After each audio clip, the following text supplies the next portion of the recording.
চলুন যিনি গেস্ট আছে তার সঙ্গে পরিচিত হই। প্রথমে আপনার নামটা একটু বলেন। আমার নাম মেঘলা। মেঘলা, বয়স কত? 34। 34। তো মেঘলা, 34 বছর বয়সের যে গল্পটা আপনি আজকে এখানে বলতে যাচ্ছেন, এটা আমাদের সমাজের অনেক নারীরই গল্প, কিন্তু তারা কখনো সাহস করে মুখ ফুটে বলে না। এবং আপনি আজকে সাহস করে এখানে এসেছেন, এবং নিশ্চয়ই কোনো না কোনো মেসেজ আছে যে কারণে আজকে আপনি গল্পটা বলতে চান, যেটা সম্পর্কে আমি এখন পর্যন্ত ক্লিয়ার না।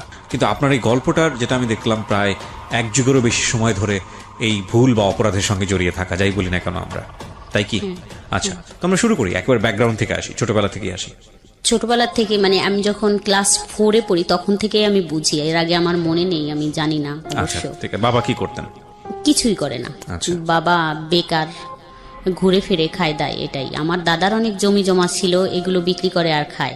একদম আমরা দেখছি ছোটবেলায় আমি, যে আমার বাবা 34 মাস যাত্রী বলে, গরমের সময়ও একদম পার নিচের থেকে মাথা পর্যন্ত একটা চাদর টানে ঘুমাতো দুপুরটা। মানে এই জিনিসটা দেখতাম যে একদম ঘুম সুন্দর করে একটা ঘুম দিত, উঠতো, আবার উঠে চলে যাইতো, ওই চার দোকানেই থাকতো। মানে 3-4-এ পড়ি, তখন তো পড়ালেখা করতেছিলাম, তখন ভালোই। তখন আমাদের জমি জমা ছিল অনেক, ফসল টসল থেকেই আমাদের সংসার চলতো। আমাদের কেউ তো আর ছিল না চাকরিজীবী বা কোনো ছিল না। আমি এরকম দেখতেছি যে অনেক কষ্ট। আমার দাদির জীবিত ছিল তখন।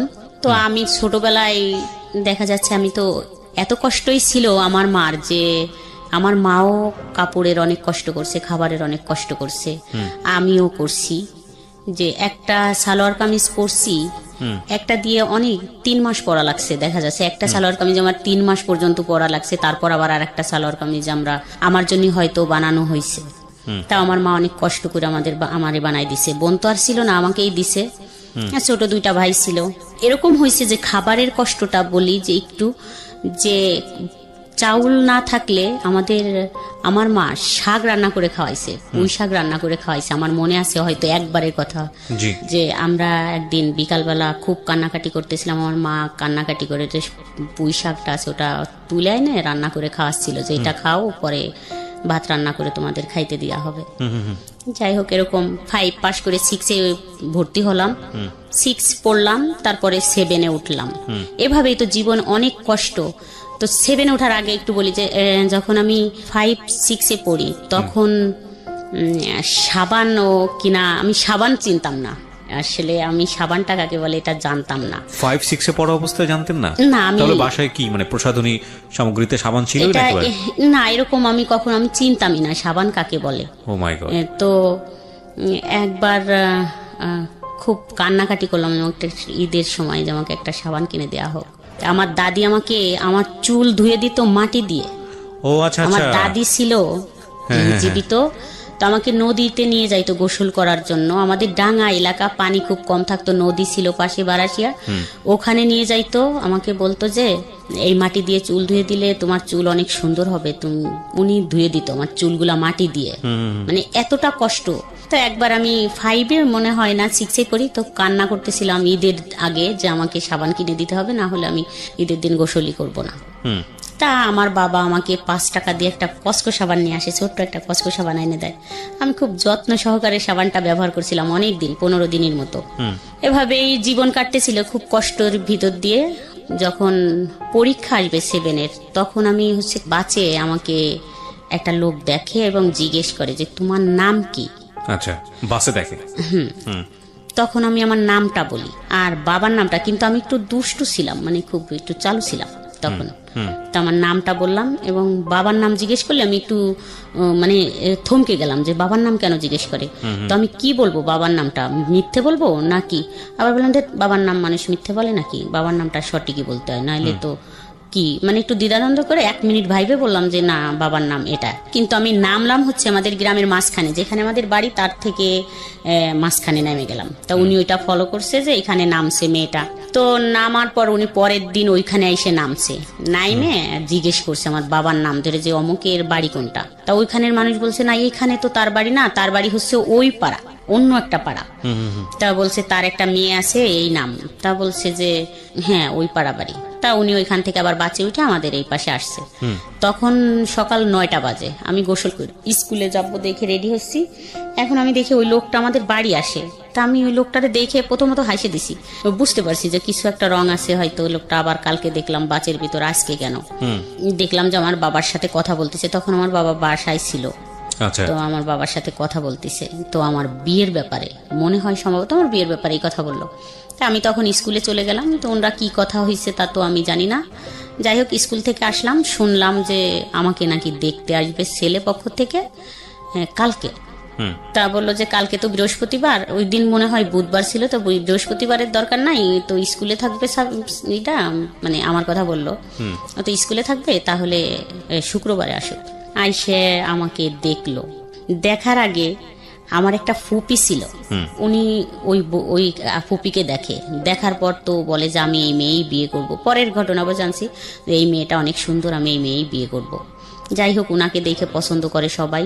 তারপরে যখন ওই ফুপি আমাকে নিয়ে আসে, মানে আমাকে একটা ড্রেস গোলাপি কালার, আমার মনে আছে গোলাপি একটা ড্রেস, একটা পন্স পরা ছিল আমার, আমাকে নিয়ে আইসে পরে আমার ভাসুর দেখে বললো না না ওই মেয়ে অনেক বয়স্ক, ওই মেয়ের দরকার নাই, এইটাই নিব আমরা।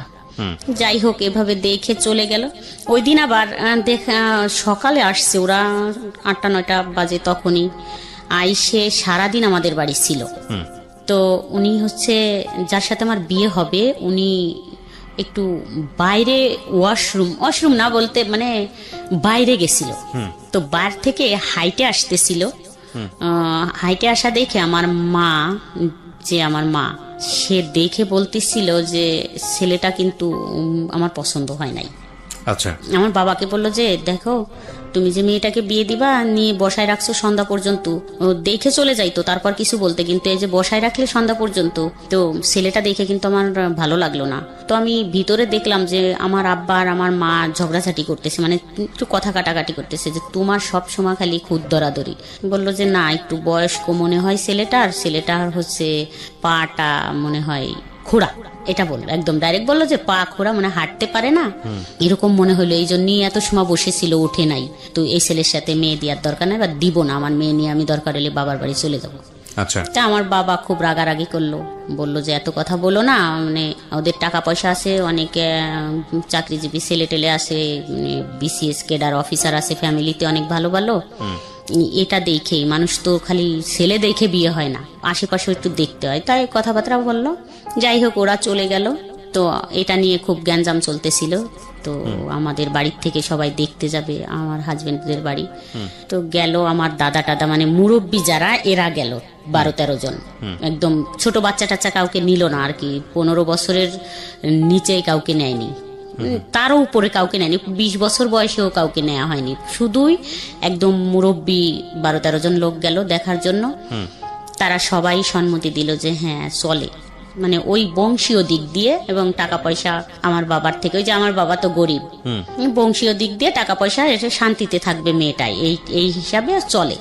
সামনে সবে বরাত আসে, সবে বরাতের ভিতরে আমার বিয়ে হয়ে যায়, 15 দিনের ভিতরে আমার বিয়ে হয়ে যায়। আচ্ছা, তো আপনি কি বুঝতে পারছিলেন ওই সময়টাতে বিয়ে মানে কি? আমি যখন আমার বিয়ে ঠিক হয়ে যায়, একদম দিন পড়ে যায়, দেখা দেখির ভিতর আমি অতটা বুঝতাম না, হাসি খুশি ছিলাম, কোনো কিছুই না। কিন্তু যখন দিন পড়ে যায় তখন আমার মা ছিল না, এই রাগারাগি করে আমার নানা বাড়িতে চলে যায়। চলে গেলে যখন বিয়ের দিন আবার একটা শুক্রবারের দিন পড়লো, তা আমি গেলাম আনার জন্য আমার মাকে, যে মা আমাকে তো বিয়ে দিয়ে দিচ্ছে, তাই তুমি কেন আসবা না? তো বললো যে আমার তো ছেলে পছন্দ না, তুমি তোমার বাবাকে নিয়ে তোমাদের বিয়ের শাদী, তোমার দাদি আছে জীবিত, যাও তোমরা বিয়ে শাদী করো, পরে আমি আসবো। তা আমি অনেক কান্নাকাটি করলাম যে আসো। যাই হোক আমি মনে হয় এখন কি বলবো, আমার মনে হয় খুশি ছিলাম আমি। আপনি আসলে বুঝিনি খুশি কি দুঃখ কি আর কষ্ট কি? হ্যাঁ, আমি কখনো বুঝিনি যে আসলে ওখানে গেলে আমার এটাই মনে হচ্ছিল যে অনেক বড় লোক, একটু আমার অনুভূতিটা বলি যে একটু বড় লোক, তাহলে তো ভালোই, সবকিছু তো সুন্দরী, তো এখান থেকে ওখানে গেলে তো ভালোই থাকবো। আমি তো আসলে স্বামী স্ত্রী এটা ভাবিনি, আমি মনে করছি এই ফ্যামিলির থেকে ওই ফ্যামিলিতে গেলে, যেহেতু বলতেছে এত সুন্দর ঘর দরজা বাড়ি গাড়ি আছে, সবকিছু আছে, ব্যবসা করে ছেলে, অনেক টাকা আছে, তাহলে তো আমি যা চাইবো তাই পাবো। তো বিয়ের 2-3 দিন পর বিয়ে হয়ে গেল। যাই হোক আমাকে আমার বাবার বাড়ি রাখা হলো, নিল না। তো বিয়ের মনে হয় 2-3 দিন পরেই বা পরের দিন, আমার ভালো মনে নেই, অনেক দিন আগের কথা, তো সামনে রমজান একবারে ঈদেই আসলো। আসে পরে আমাকে নিয়ে গেল এখান থেকে। তো আমি খুব খুশি, একটা ভ্যান গাড়ি নিয়ে আসলো, তাতে আসলো হচ্ছে বর হলো আমার ননদের একটা ছেলের 4 বছর বয়স, একটা মেয়ের মনে হয় 7 বছর বয়স, আর একটা দেবর তখন আমার সাথে ক্লাস 7-এ পড়ে, আর একটা ননদ 5-এ পড়ে, আর একটা ননদ হচ্ছে একটু বড়, এরকম 4-5 জন পিচ্চি পাচ্চা এসে একটা ভ্যানে আমাকে নিয়ে গেল। আমি তো কান্নাও করলাম না, খুব খুশিতেই চলে গেলাম। অবশ্য আমাকে এখনো ওরা খেপায় যে একটু কান্নাও করনি কোনোদিন, এত খুশিতে চলে আসে। বুঝলে না কান্না করবেন, বুঝেনি তো নি আসলে কি হচ্ছে। সত্যি এটাই। আর আমি চলে আসলাম এখানে, আইসে আমি তো খুব খুশিতেই আছি, এখানেও খুশিতেই আছি। তো যাই হোক, ওই সময় 1 মাস পর না 2 মাস পর, আমি ভালো জানি না, আমার মনে নেই এতদিনের কথা, তখন আমার বাচ্চা কনসেপ্ট করে। তখন আপনার বয়স কত? তখন বিয়ের 1 বছর, ক্লাস 7-এ পড়বে একটা বাচ্চার বয়স 12 বছর সর্বোচ্চ। তখন মনে হয় 12 না 13 বছর। তখন আলটিমেটলি আপনি যখন বাচ্চা হলো তখন 14 বছর বয়স, 14 হয়ে গেছে। চিন্তা করেন অবস্থা। হ্যাঁ, তারপর? তবুও আমি তো খুশি, ভালোই বাচ্চা হবে, তো এটা নিয়ে ভালোই শ্বশুর বাড়ি আছি। আমার শাশুড়ি শুধু এক, আমার শ্বশুর নেই। তো আমি শ্বশুর বাড়ি যখন আমার বাচ্চা কনসেপ্ট করে 4 মাস হয়ে যায়, তখন হচ্ছে আমি একদম কন্টিনিউ শ্বশুর বাড়ি থাকা শুরু করলাম। আচ্ছা। এখন আর বাবার বাড়ি যাওয়াটা খুব কমই যাইতাম। ওই বাচ্চা কনসেপ্ট করার পর কিছু খাইতে পারতাম না, শুধু শুকনো মরিচ আর ভাত খাইতাম, খাইতে পারতাম না। আচ্ছা। 1 বছর পরে আমাদের একটা দোকান হয়, এখানে আমরা চলে আসি। এর মাঝখানে তো ভালোই একটু বুঝতাম না, ভালোই কাটলো। তো যখন আসলাম, তখন আসার পরে এক আপা ছিল, ওই আপা গল্প করতো তার স্বামী স্ত্রীর বিষয় নিয়ে। তো স্বামী স্ত্রীর বিষয় নিয়ে গল্প করে ওটা আমি শুনতাম, শুনতে শুনতে মানে আমার মাথাটা এমন হইলো যে আমি একটু জিজ্ঞেস করি আমার হাজবেন্ডকে যে তাহলে আমাদের বিষয়গুলো কি। আচ্ছা। তো একদিন আমি জিজ্ঞেস করলাম যে আসলে এটা তো ঠিক না। তো দেখলাম চুপ থাকে, কথা বলে না। এটা সংসার কত বছর হওয়ার পরে? 6 বছর। 6 বছর গেছে, আপনি আসলে কিছুই বুঝতেন না বিষয়টার।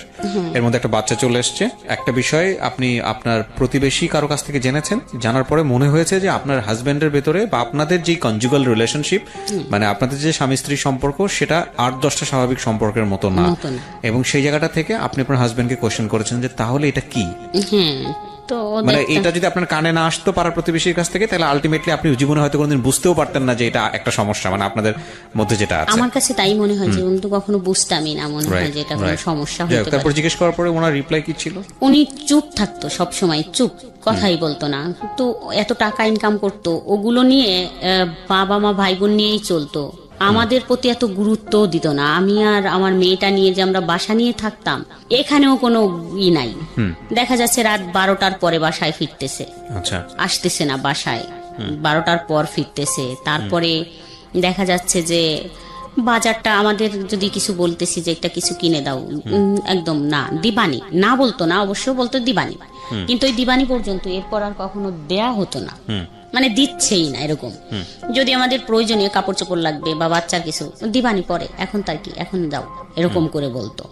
যে আমি বাজার আনতে গেছি ওর দোকানে, বলতো যাও পরে আসো, এখন না, এরকম করতো। তাই এই একটা আসলো মাথার ভিতর যে এরকম করে, তো যা চলে যাব এখান থেকে, থাকবো না। তো এটা নিয়ে যখন এখানে আসলাম আমি বাসা নিয়ে, তখন কিন্তু আমার হাজবেন্ড গায়ে হাত তোলা শুরু করলো। আচ্ছা। এখানে আসার পরে যে ওই যেগুলো নিয়ে চাহিদা বেড়ে গেল, এটা চা আর সেটা চা, বাজার ঘাট চাওয়া, তখন কিন্তু গায়ে হাত তুলতাম।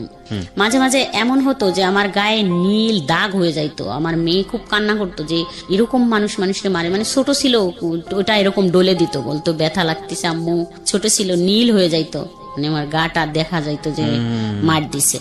এখন কেন দিত সেটাও আমি জানতাম না অনেক সময়, যে একটা বাজারের কথা বললেই এরকম মারে। তো খুব রাগ হইতো যে আমি চলে যাব, বাবার বাড়ি যাইতাম। তো বাবার বাড়ি গেলে আমার মা বলতো যে না, স্বামীর থেকে হলো আসতে হয় না, স্বামী হচ্ছে অনেক জিনিস, স্বামী খুশি না থাকলে ভেস্তে যাওয়া যায় না বা শান্তি হয় না, মানুষ ভিক্ষে করে খায়, এটা যাও। তো আমি সকালে গেলে বিকালেই আমাকে পৌঁছে দিত যে যাও চলে এখনই। আবার আমি চলে আসতাম এখানে, এরকম কিছুদিন কাটলো। তারপরে যাই হোক, ওই আপার ওই কথা শুনে এখন আমার মাথায় আসলো যে যা, এখন আমি একটা প্রেম করব, আমার মাথায় এরকম আসলো। আমি কিছুতেই ওখান থেকে বেরোতে। হাজবেন্ডকে যখন জিজ্ঞেস করলেন তখন আপনার হাজবেন্ড কি বললো? কিছু বলতো না, চুপ থাকতো। আচ্ছা, তখন আপনার মনে হলো যে আপনি একটা প্রেম করবেন। আচ্ছা, আর ওই যে বাজারঘাট সবকিছু সমস্যা মিলিয়ে যে এটা কথা বললাম, একবার বললাম যে তাহলে চলো যাই একটু ডাক্তার দেখাই, যদি ডাক্তার বলে যে কখনো সুস্থ হবে না তাহলে আমার কোনো অবজেকশন নাই, আমি কিছু বলবো না। যদি ডাক্তার বলে যে না এটা সুস্থ হবার না, কিন্তু যদি সুস্থ হয় ওষুধ খাইলে তাহলে খাও, যেহেতু টাকা আছে। তার টাকা ছিল, এটা আমার ছিল, মানে আমার ভিতরে এটা অভিযোগ ছিল যে টাকা আছে যেহেতু কিছু টাকা খরচ করো, কিন্তু সে আর নারাজ, কোনো টাকাই সে খরচ করবে না, মানে ডাক্তারই সে দেখাবে না। অর্থাৎ আমি জানছি যে সে ডাক্তার দেখাইয়েই বিয়ে করছে। আচ্ছা, ডাক্তার কি বলেছে? ডাক্তার দেখায় বিয়ে করছে। ডাক্তার বলছে যে আপনি দ্রুত বিয়ে করে ফেলেন, না হলে আপনার আরো সমস্যা হবে, যা কখনোই ভালো হওয়া সম্ভব না। ওকে ওকে, যে কারণে সে এরকম বিয়েটা নীরব করেছে। থাকে। এবং আরেকটা বড় বিষয় যেটা হচ্ছে যে এইরকম একটা পরিবার, ওনার তো মোটামুটি সম্পদশালী ছিলেন আপনাদের তুলনায়, এবং এত ছোট একটা বাচ্চাকে তার বিয়ে করার প্রশ্নই ওঠে না। আপনার সাথে আপনার হাজবেন্ডের বয়সের পার্থক্য কত? 19 বছর। Can you even imagine guys, 19 বছরের ছোট একটা বাচ্চাকে, সে ক্লাস 7-এ পড়ো একটা বাচ্চাকে বিয়ে করেছে। So it was A plan, যাতে করে বাচ্চা এই ধরনের সম্পর্কে নাই, বাচ্চা কিছুই বুঝবে না, এবং তার যে ফিজিক্যাল মানে ডেফিসিট বলবো না, ফিজিক্যাল প্রবলেম যেটা আছে সেটা যাতে করে সে না বুঝে। এবং এটা খুব টেকনিক্যালি উনি খুব সুন্দরভাবে এটাকে মেনটেন করেছেন। ফরচুনেটলি আর আনফরচুনেটলি যাই বলি না কেন, এই ভদ্রমহিলা সংসার করার 6 বছর 7 বছর পরে গিয়ে সে বুঝতে পেরেছে, তাও অন্যের প্রতিবেশীর কোনো এক ভদ্রমহিলার কথা শুনে, মানে তাদের মধ্যে যেসব বিষয় নিয়ে যখন 4-5 জন মহিলা একসঙ্গে আলাপ আলোচনা করতেন, ডিসকাশন করতেন, ওই সময়টাতে উনি বুঝতে পারেন যে কি রে, ব্যাপারগুলো তো আমাদের মধ্যে এরকম না। তো সামহাও এটা নিয়ে তার হাজবেন্ডকে যখন তিনি চার্জ করেছেন তখন হাজবেন্ড সাইলেন্স ছিল। শুধু এটাই সমস্যা ছিল না, ওনার কথা অনুযায়ী আরো যে সমস্যাগুলো, সেটা হচ্ছে যে যেভাবে টেক কেয়ার করা উচিত, উনি প্রচুর পয়সা কামাতেন, সেভাবে টেক কেয়ার তিনি করতেন না। আচ্ছা, তারপরে আপনি নিজে থেকে একটা ডিসিশন নিয়ে ফেললেন যে না আমি প্রেম করব। প্রেম তো আসলে করবো এরকম বা করবো এরকম একটা প্ল্যান করে হয় না, এটা মানুষের জীবনে আসে, কিন্তু আপনি প্ল্যান করছিলেন যে না আমার একটা প্রেম করা উচিত। যাই হোক, তারপর মানে আমাকে খুব মারে আর এবং শ্বশুর বাড়ি নিয়ে যায়, যাই হোক একটা কারণে নিয়ে যায় মারে আমাকে। আমরা যেখানে বাসায় ভাড়া থাকি সেখান থেকে আমার শ্বশুর বাড়ি আমাকে নিয়ে যাওয়া হয় ডাইকে, নিয়ে যায় ওখানে যায় আমাকে আমার ভাসুর বলে যে এই কথাটা কে বলছে তোমাকে সেটা বলে, একটা কথা ছিল কিন্তু আমি বলতে চাচ্ছিলাম না দেখে ওরা ওই ভাসুর দাঁড়ায় থাকে এবং আমার হাজবেন্ড আমাকে খুব মারে। তো মারলে ওই দিন আমাকে যখন নিয়ে আসে আমাদের বাসার থেকে, সেদিন আমার বাচ্চা দুটো আমার বাসায় ছিল এবং আমাকে নিয়ে যায়। নিয়ে যাওয়ার পরে আমি পথেই ভাবতেছিলাম যে আমার কপালে আজকে কষ্ট আছে, কিন্তু যদি এরকম কিছু হয় বিনা অপরাধে আমাকে যদি মারে তাহলে আমি আর এই দুটা নাম থাকবে না। আমার হাজবেন্ড আর আমার নামটা মনে মনে ভাবে বললাম যে এই দুটা নাম পাশাপাশি থাকবে না, এর সাথে এই নাম দুইটা ডিলেট হয়ে যাবে, কিন্তু একটা নাম পাশাপাশি বসবে। তো যাই হোক ওখানে যে এরকম কিছুই ঘটলো। তারপরে তো আইসে ভাবতে শুরু করলাম যে আমি এমন একটা ছেলের সাথে রিলেশন করব যে সে গুন্ডা হবে, মানে যাতে করে আপনি প্রতিশোধ নিতে পারেন। হ্যাঁ, আমি প্রতিশোধ বলতে আমি যদি বলি যে ওকে মাইরে ফেলো, যাতে মাইরে ফেলে আমাকে নিয়ে যাইতে পারে, মানে সে খুব ক্ষমতাশালী হোক, এরকম ভাবতাম যে আমি যা বলবো সে তাই শুনবে। আমাকে নিয়ে গেলে আমার হাজবেন্ডরা তো অনেক প্রভাবশালী, মানে ক্ষমতার দিক দিয়ে টাকার দিক দিয়ে না থাকলেও যাতে এইটা সে ট্যাকেল দিতে পারে। আচ্ছা, এখানে একটা বিষয় খেয়াল রাখবেন, আমি সবসময় যে কথাটা বলি আপনাদেরকে সেটা হলো প্রত্যেকটা অপরাধ কিংবা ভুলের পেছনে একটা নির্দিষ্ট কারণ থাকে, এবং এই কারণ ছাড়া কখনোই ভুল বা অপরাধের জন্ম হয় না। যেমন ধরুন ভদ্রমহিলা এখন গল্পের যে জায়গাটিতে আছে সেই জায়গাটি থেকে যদি একটা টার্ন নেয় এরকম ভাবে যে না একসময় সে এরকম একটা সম্পর্ক করলো এবং তার হাজবেন্ডকে মেরে ফেললো। আমরা গণমাধ্যমে, পত্রপত্রিকায়, মিডিয়াতে যেসব জিনিস আমরা দেখি যে একটা ঘটনা একেবারে যখন এক্সট্রিম পর্যায়ে চলে যায় তখন সেটা চলে আসে। যেমন ধরেন কিছুদিন আগে এরকম একটা খবর আপনারা হয়তো সোশ্যাল মিডিয়াতে দেখেছেন যে একজন ভদ্রমহিলাকে অ্যারেস্ট করা হয়েছে, পুলিশ অ্যারেস্ট করেছে, এবং সে অ্যারেস্ট করার সঙ্গে সঙ্গে জবানবন্দি দিয়েছে যে সে তার হাজবেন্ডকে ঠান্ডা মাথায় খুন করেছে, খুন করে ওয়ার্ড ড্রয়ারে রেখে দিয়েছিল 6 দিন বা 7 দিন। এখন এইটা ডিরেক্টলি যখন একটা পত্রপত্রিকা বা মিডিয়াতে চলে আসে তখন আপনি শুধু এটুকুই জানেন কি করেছে, মহিলাটা তার হাজবেন্ডকে খুন করেছে এবং মহিলা দেখা যাচ্ছে কানতে কানতে সেটা সে একটা স্টেটমেন্ট দিচ্ছে কি যে আমি আমার হাজবেন্ডকে খুন করেছি, খুন করে তাকে একেবারে ড্রয়ারে রেখে আমি অফিসে করেছি। ভদ্রমহিলা গার্মেন্টসে কাজ করে, অফিস করে এসে 2 দিন যাবত সে অফিস করেছে, তারপরে গিয়ে এসে ধরা পড়েছে। তো আপনি তখন মহিলাটাকে কি ভাববেন? নিঃসন্দেহে খারাপ ভাবেন। ইনফ্যাক্ট এটা খারাপ কাজ, ভয়ঙ্করতম খারাপ কাজ, অপরাধ করেছে, সে শাস্তি পাওয়ার যোগ্য।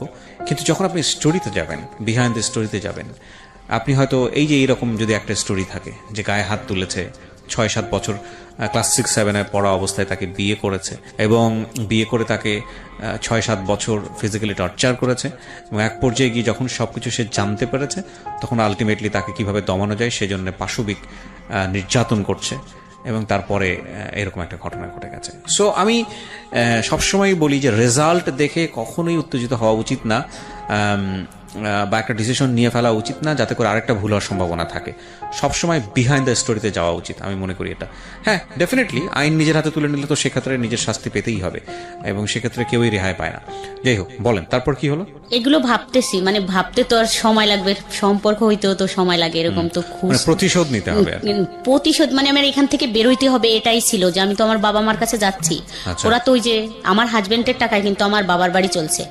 এখানে আরেকটু বলি যে আমার যেই 3টা ভাই, এরা তো বড় হয়ে গেল আস্তে আস্তে। তো ওই যে আমার বাবা তো কাজ করে না কিছু, তো আমার হাজবেন্ড আবার আমার মাকে খুব হাত করছে, মানে এখান থেকে কিছু টাকা পয়সা ওখানে দেয়, যেটা একটু সংসার চলে, হয়তো মাসে 2-3 হাজার বা 5 হাজার টাকা দিল, দিয়ে তাদের একটু চলতেছে। এই জন্য হচ্ছে আমার হাজবেন্ডের সাপোর্ট নিত।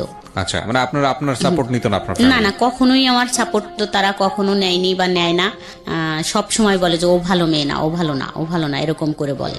পরে এসে দেখা যাচ্ছে আমার আবার একটা বাচ্চা কনসেপ্ট করলো, তো সেখানে আমার একটা ছেলে হয়। আচ্ছা, তো ছেলে হওয়ার পরে আমার হাজবেন্ড আবার এই সময়, ছেলের যখন 5-7 মাস বয়স, তো তখন আমার হাজবেন্ড আবার পাগল হয়ে যায়, মানে ব্রেন শর্ট হয়ে যায় ওর। আচ্ছা, তো 9 মাস থাকে একটানা এইভাবে পাগল অবস্থায়। তো আমি ছোট বাচ্চা নিয়ে ওনাকে খুব কষ্ট করে সুস্থ করে তুলি, 9 মাস পর্যন্ত লাগে। উনি তখন হচ্ছে পুলিশ দেখলে ভয় পাইতো বা আর্মি দেখলে ভয় পাইতো। এটা যাই হোক, এরকম করে আমি সুস্থ করে আবার দোকানে ফিরাই আনি। ওখানে আমি খুব শক্তভাবে দাঁড়াই। তখন থেকে আমি একটু বাইরে বেরোনো শুরু হয়ে গেল, রাস্তাঘাটে, বাজার টাজারে। আর আমার ছেলেটা দেখার পরে আমার হাজবেন্ড আবার একটু চেঞ্জ হয়ে গেল। আচ্ছা, তখন ছেলে হওয়ার পরে খুব বাজার টাজার আর কষ্ট টষ্ট দিত না, খাওয়া দাওয়ার তখন থেকে যে বাজারটা চাইলেই দিত, ওগুলো খুবই করতো, টেক কেয়ার করা শুরু করলো। তখন আবার একটু হলো, কিন্তু আমার মনের ভিতর ওটাই হয় যে আমি ভালো একটা ছেলে পেলে সম্পর্ক করে এখান থেকে চলে যাব। এটা কিন্তু আমি ভুলিনি, মনে মনে রাইখেই দিছি। তো এইভাবে আরো কিছুদিন চলে যায়, যার পরে আমার হাজবেন্ডও সুস্থ হইলো। আর আমারও আবার একটা টিউমার হয় পেটে, সেটার অপারেশন হয়, আমিও সুস্থ হই।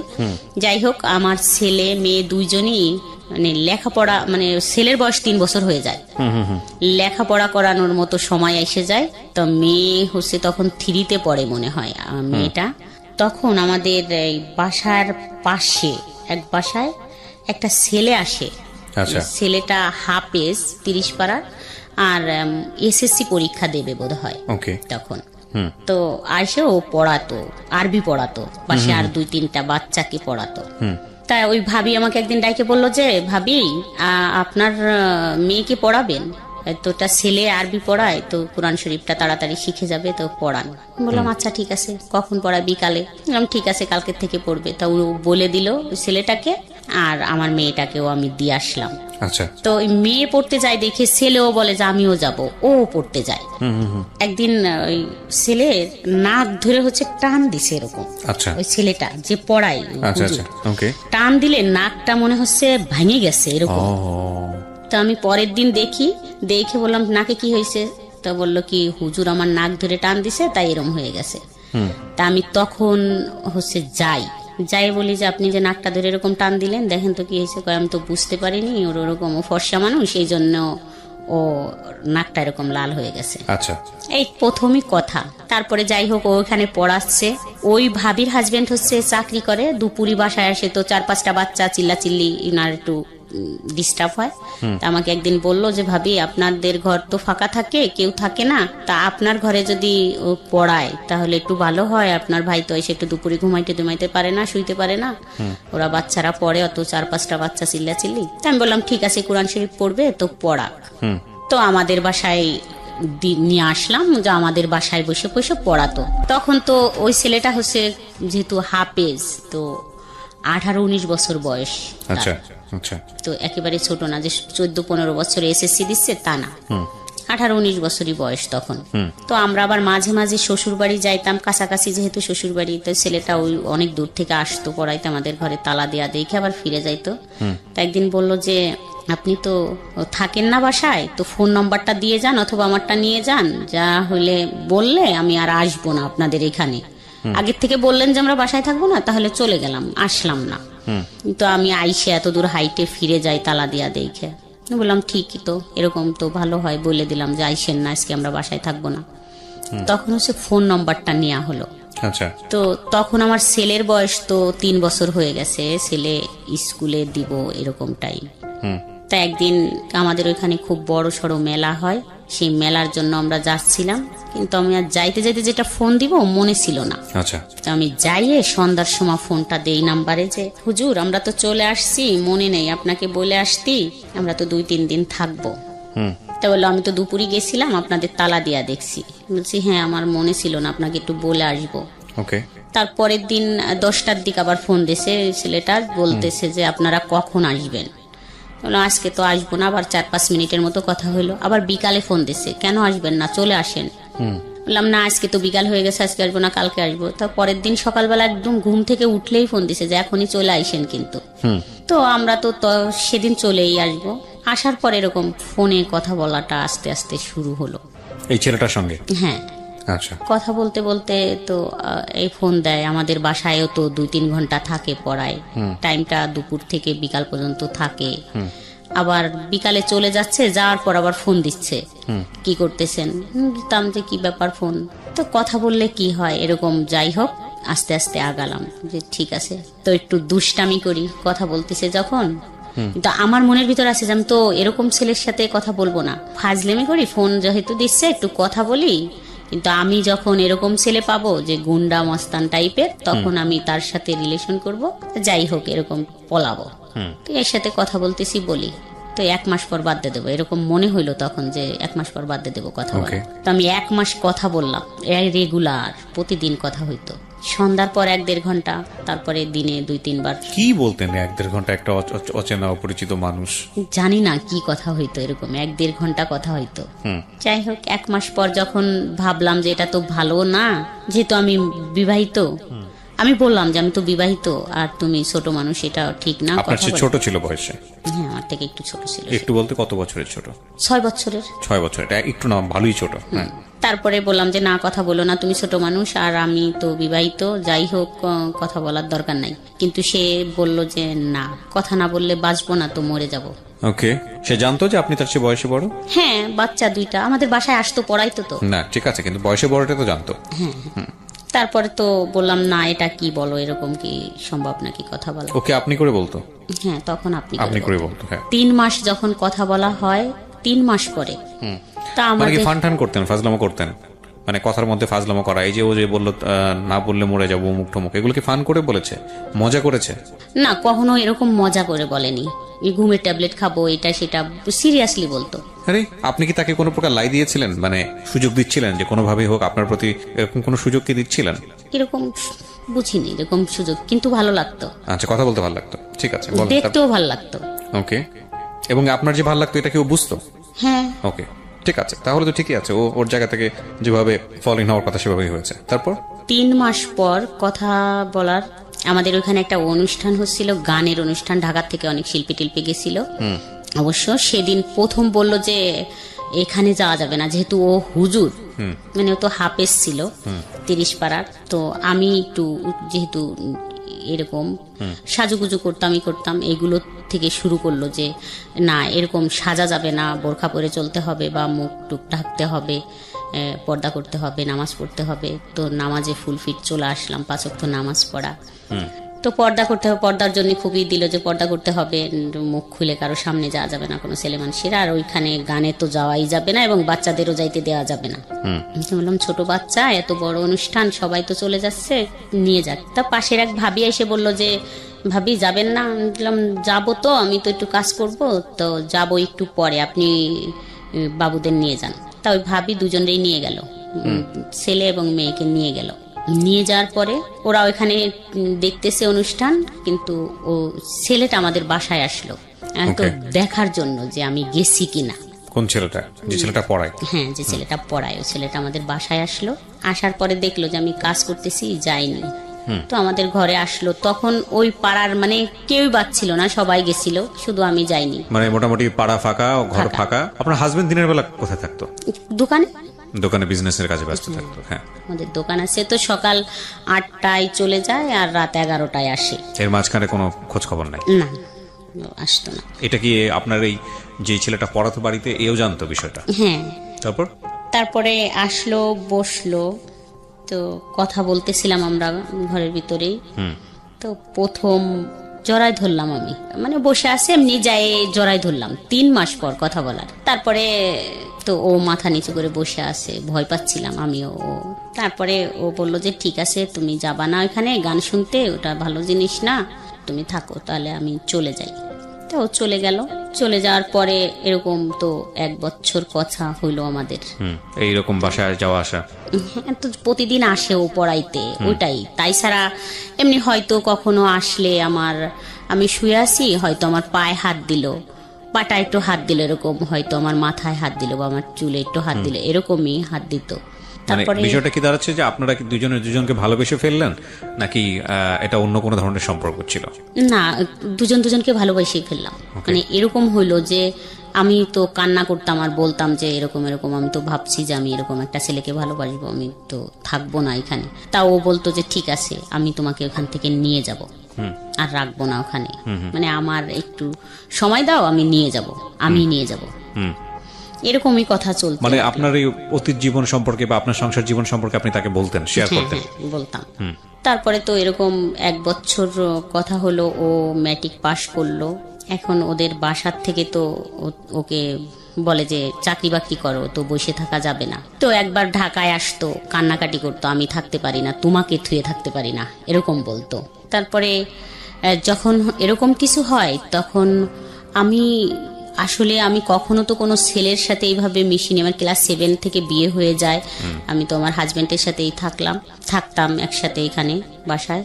তো এরকম কিছুর পরে আমি ভাবলাম যে এরকম আবার পৃথিবীতে কিছু আছে, এত সুন্দর মানুষ হইতে পারে, এত ভালো লাগা থাকতে পারে, বা এত মানুষকে এত ভালোবাসতে পারে, এরকম আরো বেশি কনফিডেন্সের সাথে হয়ে গেলাম যে না, এটাই তো সব কিছু, এরকমই তো সব, এটা কি।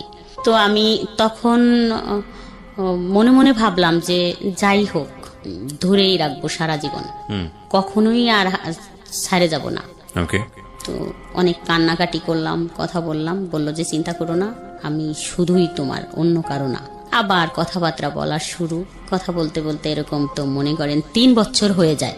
3 বছর পর একটা বিয়ের অনুষ্ঠান থাকে, ও যায় সেখানে। যাওয়ার পরে বলে যে আমি তো একটা বিয়ের অনুষ্ঠানে আসছি, ফোন দিয়ে তুমি কি এখানে আসবা? তো বললাম ঠিক আছে, আমি রান্না টান্না করি, তারপর রেডি হইলে তুমি নিয়ে যাও। তারপর আমি রান্না শেষ করে আমি তো আমার বাচ্চাদের রাইখে সবকিছু বুঝাই দিয়ে তো বললাম যে ঠিক আছে তোমরা থাকো, আমি যাবো আর আসবো।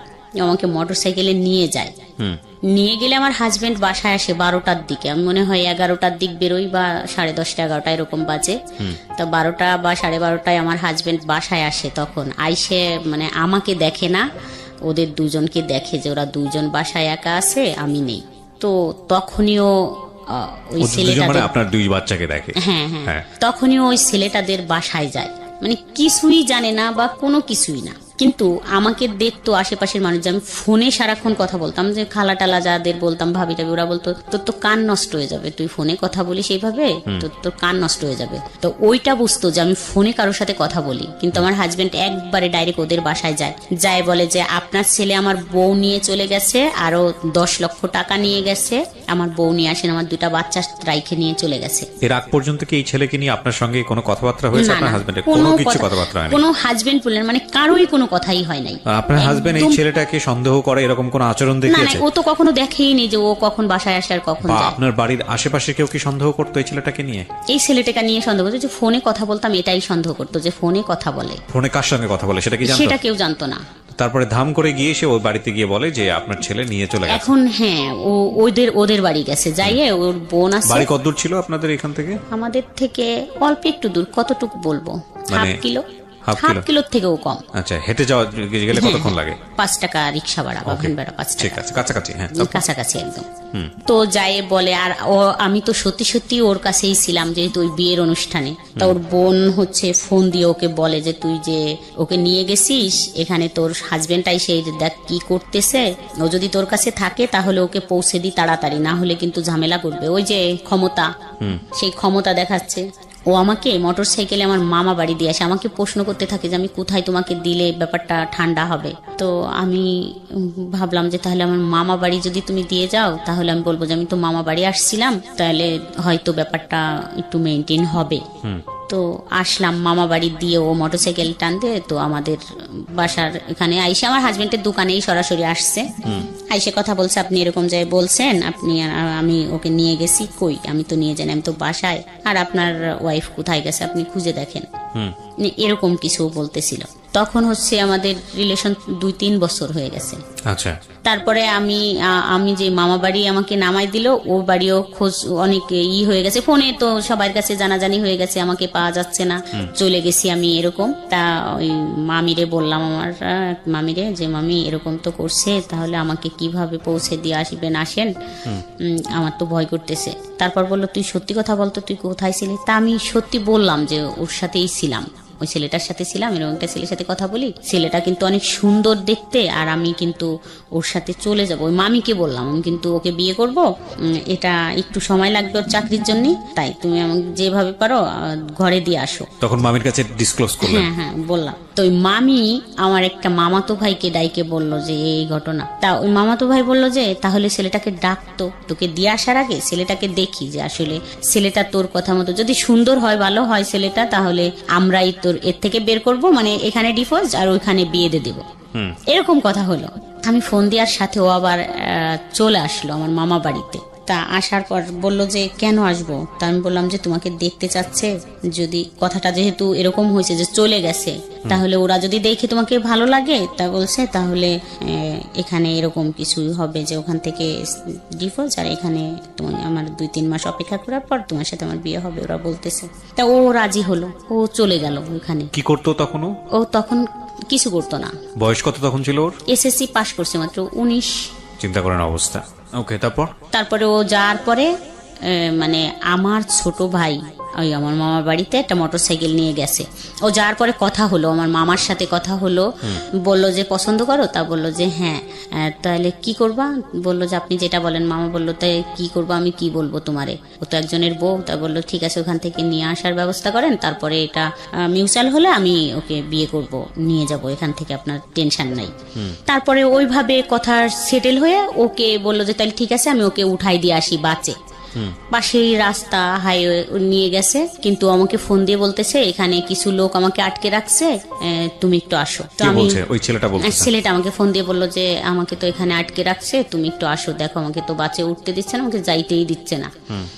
এখন বলে তোমার হাজবেন্ড কাকে কাকে নিয়ে আসতেছে, এখানে তো ঝামেলা। তো আমি দৌড়ে গেলাম, আমার মামি, ওই মামিটাও গেল সাথে, দুজনে দৌড়াই গেলাম। যাই দেখলাম যে আমার ছোট ভাই, মানে আমার ছোট ভাই আপন ছোট ভাই ওখানে দাঁড়ায় আছে, অনেক লোকজন, মানে বিশৃঙ্খল খুবই, কি হচ্ছে, ওকে মারতে যাচ্ছে, হে তুই একজনের বউকে নিয়ে আসছিস হ্যান ত্যান। তা ও বলতেছে না আমি তো নিয়ে আসিনি, আমাকে তো ডাইকে আনা হয়েছে, এরকম বলতেছে। ও যাই হোক, পরে আমি যাই দেখলাম যে খুব চিল্লাচিল্লি হচ্ছে।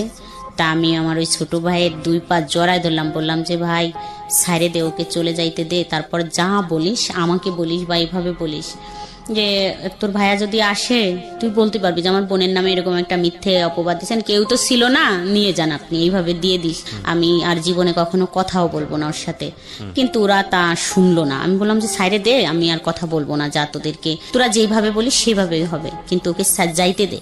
দিল না, যেতে দিল না, ওরা আটকেই রাখলো। রাখার পরে তখন আমার ফোনটা কাইরে নিয়ে গেল, বাড়ির পর নিয়ে আসলো। এখানে আমার একটা প্রশ্ন আছে, সেটা হচ্ছে যে আপনার যে ছেলেটার সঙ্গে সম্পর্ক, ও তো আপনার হাজবেন্ডের দোকানে গিয়ে দেখা করে আসছে অলরেডি, তারপরে যে আবার আমি ফোন দিয়ে আনছি। আচ্ছা, ওই একই দিনে ঘটনাগুলো ঘটে যাচ্ছে? হ্যাঁ। আচ্ছা, তো আপনি ফোন দিয়ে আনার পথে এটা আপনার ভাইয়ের হাতে পড়লো কিভাবে ওই ছেলেটা? জানি না, ওই আমার মামাতো ভাই বললো যে আমি ওকে আগায় দিয়ে আসি, উঠাই দিয়ে আসি, বাচ্চা ও তো চিনবে না। ও এখানে এসে আপনার সঙ্গে দেখাও করেছে? হ্যাঁ, দেখা করে যে কথা হয়েছে, কথা হয়ে তারপরে চলে গেছে, যাওয়ার পরে ধরা পড়ছে? হ্যাঁ, যাওয়ার পরে রাস্তায় যখন, তখন আপনি আপনার মামাতো ভাইয়ের এখানে? হ্যাঁ, মামা বাড়ি। আমাকে তো মামা বাড়ি নামাই দিচ্ছে। তারপর তো বাড়ির পান নিয়ে আসলো, খুব মারামারি, আমাকেও খুব গালাগালি করলো। এটা কে করছে? আপনার ভাই, চাচি ছিল সাথে, তারপরে আমার হাজবেন্ডের সাথে আরো লোকজন ছিল, মানে মোটামুটি একবারে আউটব্রাস্ট হয়ে গেল এলাকায়, সব একদম সার্কুলার হয়ে গেল, ছিচি করার মতো অবস্থা। বাচ্চা তখন বয়স কত? 2টার? বড়জন 4-এ পড়ে। আর ছোটজন 4-5-এ পড়ে মনে হয়, ছোটজন তো নার্সারিতে পড়ে। তার মানে ছোটজন কিছুটা হয়তো বুঝবে না, কিন্তু বড়জন মোটামুটি বোঝার বয়স। খুবই দুঃখজনক আসলে। যাই হোক, তারপর আমার বাবার বাড়ি নিয়ে আসা হলো, আমার মামা বাড়ির থেকে নিয়ে আসে ওখানে খুব মারামারি ধরাধরি হইলো। তো খুব হাতে পায়ে ধরলাম যে মারামারির দরকার নাই, ঠিক আছে যা বলবে সেটাই শুনবো, ছেড়ে দাও। তারপরে ওরকম করতে করতে রাত হয়ে গেল। রাত্রে ওখানে আমরা থাকলাম সবাই, ও ছেলেটাও থাকলো, ওকেও ছাড়লো না। পরের দিন আমার হাজবেন্ড আমাকে এবং ওই ছেলেটাকে নিয়ে আসলো বলমারিতে, মানে আমাদের যেখানে আমরা ভাড়া থাকি। আপনার হাজবেন্ড নিয়ে আসলো ছেলেটাকে এবং আপনাকে দুজনকে? হ্যাঁ। প্ল্যান কি ছিল দুজনকে নিয়ে কোথায় কি করবে? কিছুই না, ওকে ছেড়ে দিল, ওর বাসায় নামাই দিল গাড়ির থেকে, আর আমাকে নিয়ে বাসায় চলে আসলো। আচ্ছা, ইন্টারেস্টিং। তো বাসায় আসার পর আমার তো ফোন টোন কাইরে নিয়ে গেছে, তখন মামা বাড়ির থেকে ফোন টোন নেই।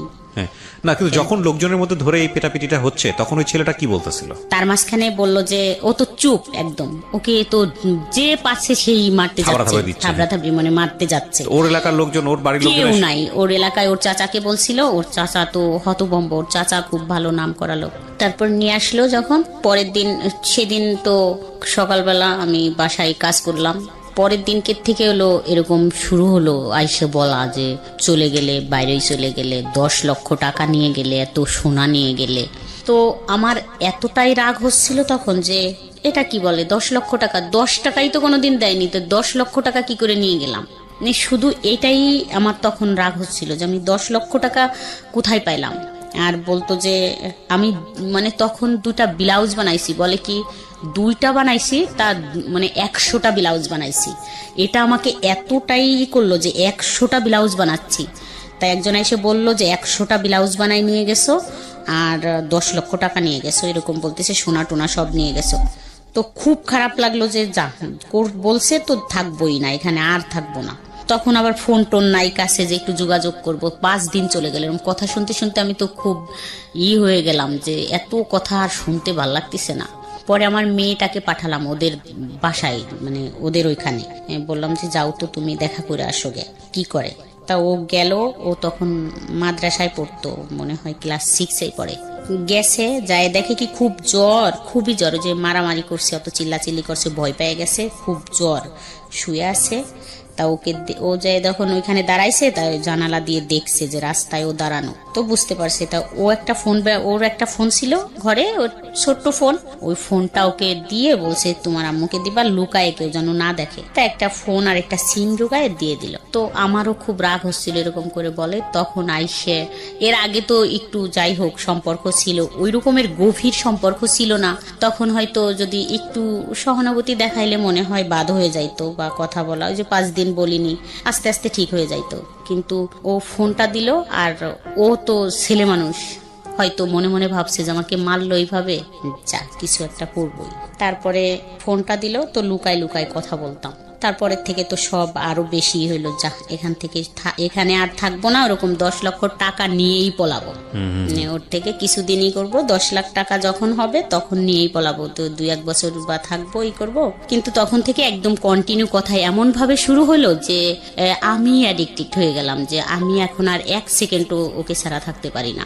তখন থেকে আমার হাজবেন্ডের সাথে আমি টোটালে 3 বছর একটানা শুধু হাই হ্যালো কথা, যেমন এমনই একটানা 3 বছর একই ছাদের নিচেই থাইকে, কি বলবো, কখনো সে আমার দিকে একটু ফিরেও তাকায়নি। এখানে একটা কথা বলি প্রিয় শ্রোতা, আপনারা জাজমেন্টে যাবেন না। কার জাজমেন্টে যাবেন না? আজকে যিনি গেস্ট তাকে জাজমেন্টে নেবেন না। তার জীবনের ঘটনা এগুলো আমরা প্রচার করছি কি কারণে? যাতে করে আর অন্য মানুষের জীবনটা এরকম না হয়। ঘটনাগুলোকে আপনি কিভাবে দেখবেন সেটা আপনার ব্যক্তি স্বাধীনতার বিষয়। একই ঘটনাকে 100 জন মানুষ 100 রকম ভাবে দেখতে পারেন। তবে আমরা উৎসাহ দিচ্ছি আপনাকে ওনাকে জাজমেন্টে না নেওয়ার, কারণ ওনার জীবনে যেটা ঘটেছে সেটার পেছনে যুক্তি ছিল। আপনার জীবনে যাতে না ঘটে সেজন্যই এই ঘটনাকে সামনে নিয়ে আসা। ঠিক আছে, এটা মনে রাখতে হবে যে একটা মেয়ে প্রাপ্তবয়স্ক হয়ে একজন মানুষের সংসারে যাওয়া, প্রাপ্তবয়স্ক শব্দটা এই কারণে বলছি, শুধু বয়স বাড়া না, জ্ঞানের দিক থেকে প্রাপ্তবয়স্ক হওয়া, শরীর বা প্রকৃতিগতভাবে যে প্রাপ্তবয়স্ক ব্যাপার আসে সেগুলো হওয়া, তারপরে একটা মানুষের সংসারে গিয়ে সেটাকে মানিয়ে নেয়। কিন্তু একটা জিনিস দেখেন, ওর ক্লাস 7-এ থাকতে বিয়ে হয়েছে এবং উনি বুঝেই না বিয়ে কি, সেরকম সময় একটা বিয়ে হয়ে গেল। সাবালক হওয়ার বিষয়টাও বিয়ের পরে, এবং তারপরে সংসার জীবনে গিয়ে কিছু কিছু জায়গায় ডেফিসিয়েন্সি পেয়েছে, সেগুলো মানুষের কাছ থেকে জানার পরে তারপর একটা ছেলের সাথে ইনভলভ হওয়া, সেখানে গিয়ে এগুলো তার বয়ঃসন্ধিকালে ঘটনাগুলো ঘটছে। সুতরাং একটা মানুষকে যদি আপনি ওইটা চিন্তা করেন যে একটা ঘরে থেকে সে আরেকজনের সাথে প্রেম করছে বা অন্যান্য বিষয়গুলো করছে, হ্যাঁ অবশ্যই এটা অযৌক্তিক, অন্যায়, কিন্তু এটাও মানতে হবে যে সে যে পারিবারিক ব্যাকগ্রাউন্ড থেকে এসছে বা তার যে বয়স, সেই জায়গাটা থেকে এগুলা তার জায়গাটা থেকে প্রাসঙ্গিক ছিল নাকি অপ্রাসঙ্গিক ছিল। ভাবনার জায়গাগুলোকে একটু ইলাবোরেটলি রাখেন, সবসময় একটা স্কেলে কাউকে মাইপেন না, এবং মূল কথা হচ্ছে মাইপেনই না, কারণ এটা তার জীবনে ঘটেছে, প্রচার হচ্ছে এই কারণে যাতে আপনার জীবনে না ঘটে। সুতরাং ওইখান থেকে ঘটনাগুলোকে দেখার চেষ্টা করেন। আর আনফর্চুনেটলি আমাদের সোশ্যাল মিডিয়া বলেন বা অন্যান্য জায়গাগুলোতে বলেন, যখন কোনো একটা ঘটনা ঘটে সবাই পণ্ডিত হয়ে যায়, সবাই জ্ঞান দেওয়া শুরু করে, মনে হয় যে একেবারে ফেরেস্তার মতো, কার জীবনে কোনো কিছু ঘটেনি, গালি গালাজ থেকে শুরু করে তার দিকে আঙ্গুল তোলা থেকে শুরু করে সবকিছু। আরে ভাই, এই আঙ্গুলটা ওপর দিকে মানে সামনের দিকে না দিয়ে আঙ্গুলটা নিচের দিকে দিলে জীবনটা অনেক বেশি সহজ হয়, সুন্দর হয়। এবং এই জন্যই মূলত এনারা আসেন কষ্ট করে, যাতে করে আপনারা ভুলটা না করেন। তো আপনার হাজবেন্ড নিশ্চয়ই বুঝতো যে এই সময়টাতে আপনি এই ছেলেটার প্রতি অনেক বেশি ডেভোটেড, কথা বলতেছেন তার সঙ্গে, এটা কি বুঝতো সে? না, মানে আর বুঝতো না যে কথা হয়। আচ্ছা, এটা আপনি গোপন করতেন? হ্যাঁ, আচ্ছা। ফোনটা আমি সাইলেন্টই থাকতো সবসময়। আমি মাঝে মাঝে এসে দেখতাম, যখন দেখতাম যে একটা কল আসছে, ও ছাড়া তো আর কেউ দেবে না কল ওই ফোনে। তো যখন দেখতাম যে একটা কল আসছে, তখন আশেপাশে দেখতাম যে কেউ আছে কিনা, মানে জায়গা খুঁজে গোপন ভাবে তাকে ফোন করতেন। আচ্ছা, তো আপনি যে সিদ্ধান্ত নিয়ে ফেলেছেন ছেলেটার সঙ্গে আপনি সংসার করবেন, তাহলে তো সময় নিচ্ছিলেন কেন? ওই যে ওর দিক দিয়ে ও তো কিছু করে না। ও কিছু করে না। আর আমার তো 2টা বাচ্চা, যেহেতু আমি মেয়েটার হাতের দিকে তাকায় দেখতাম যে এই হাত দিয়ে আমি যদি একে রাইখে যাই, তাহলে নিশ্চয়ই কেউ একে কারো কাছে দেবে। কারণ আমার হাজবেন্ড তো দ্বিতীয়বার বিয়ে করবে না, যেহেতু সে তো অসুস্থ, সে তো বিয়ে করবেই না। তো মেয়েটা কারো কাছে দিয়ে দেবে, যে কেউ পালুক, ফুপি বা চাচি। তো আমার এটাই ভয় করতো যে ওই হাত দিয়ে পাতিল মাজাবে। এটাই আমি এখন বললাম যে আমার শুধু এটাই মনে হইতো যে পাতিল মাজবে। যাই হোক, তখনকার ছোট বয়স ছিল, কম বয়স ছিল, মানে বুদ্ধি কম ছিল, মনে হইতো ওই হাত দিয়ে থালি বাটি বা পাতিল টাতিল মাজাবে। একটা পাতিল মাজতে দিলে ওই হাত দিয়ে পারবে না মাজতে, তো ওকে আমি রাইখে যাইতে পারবো না।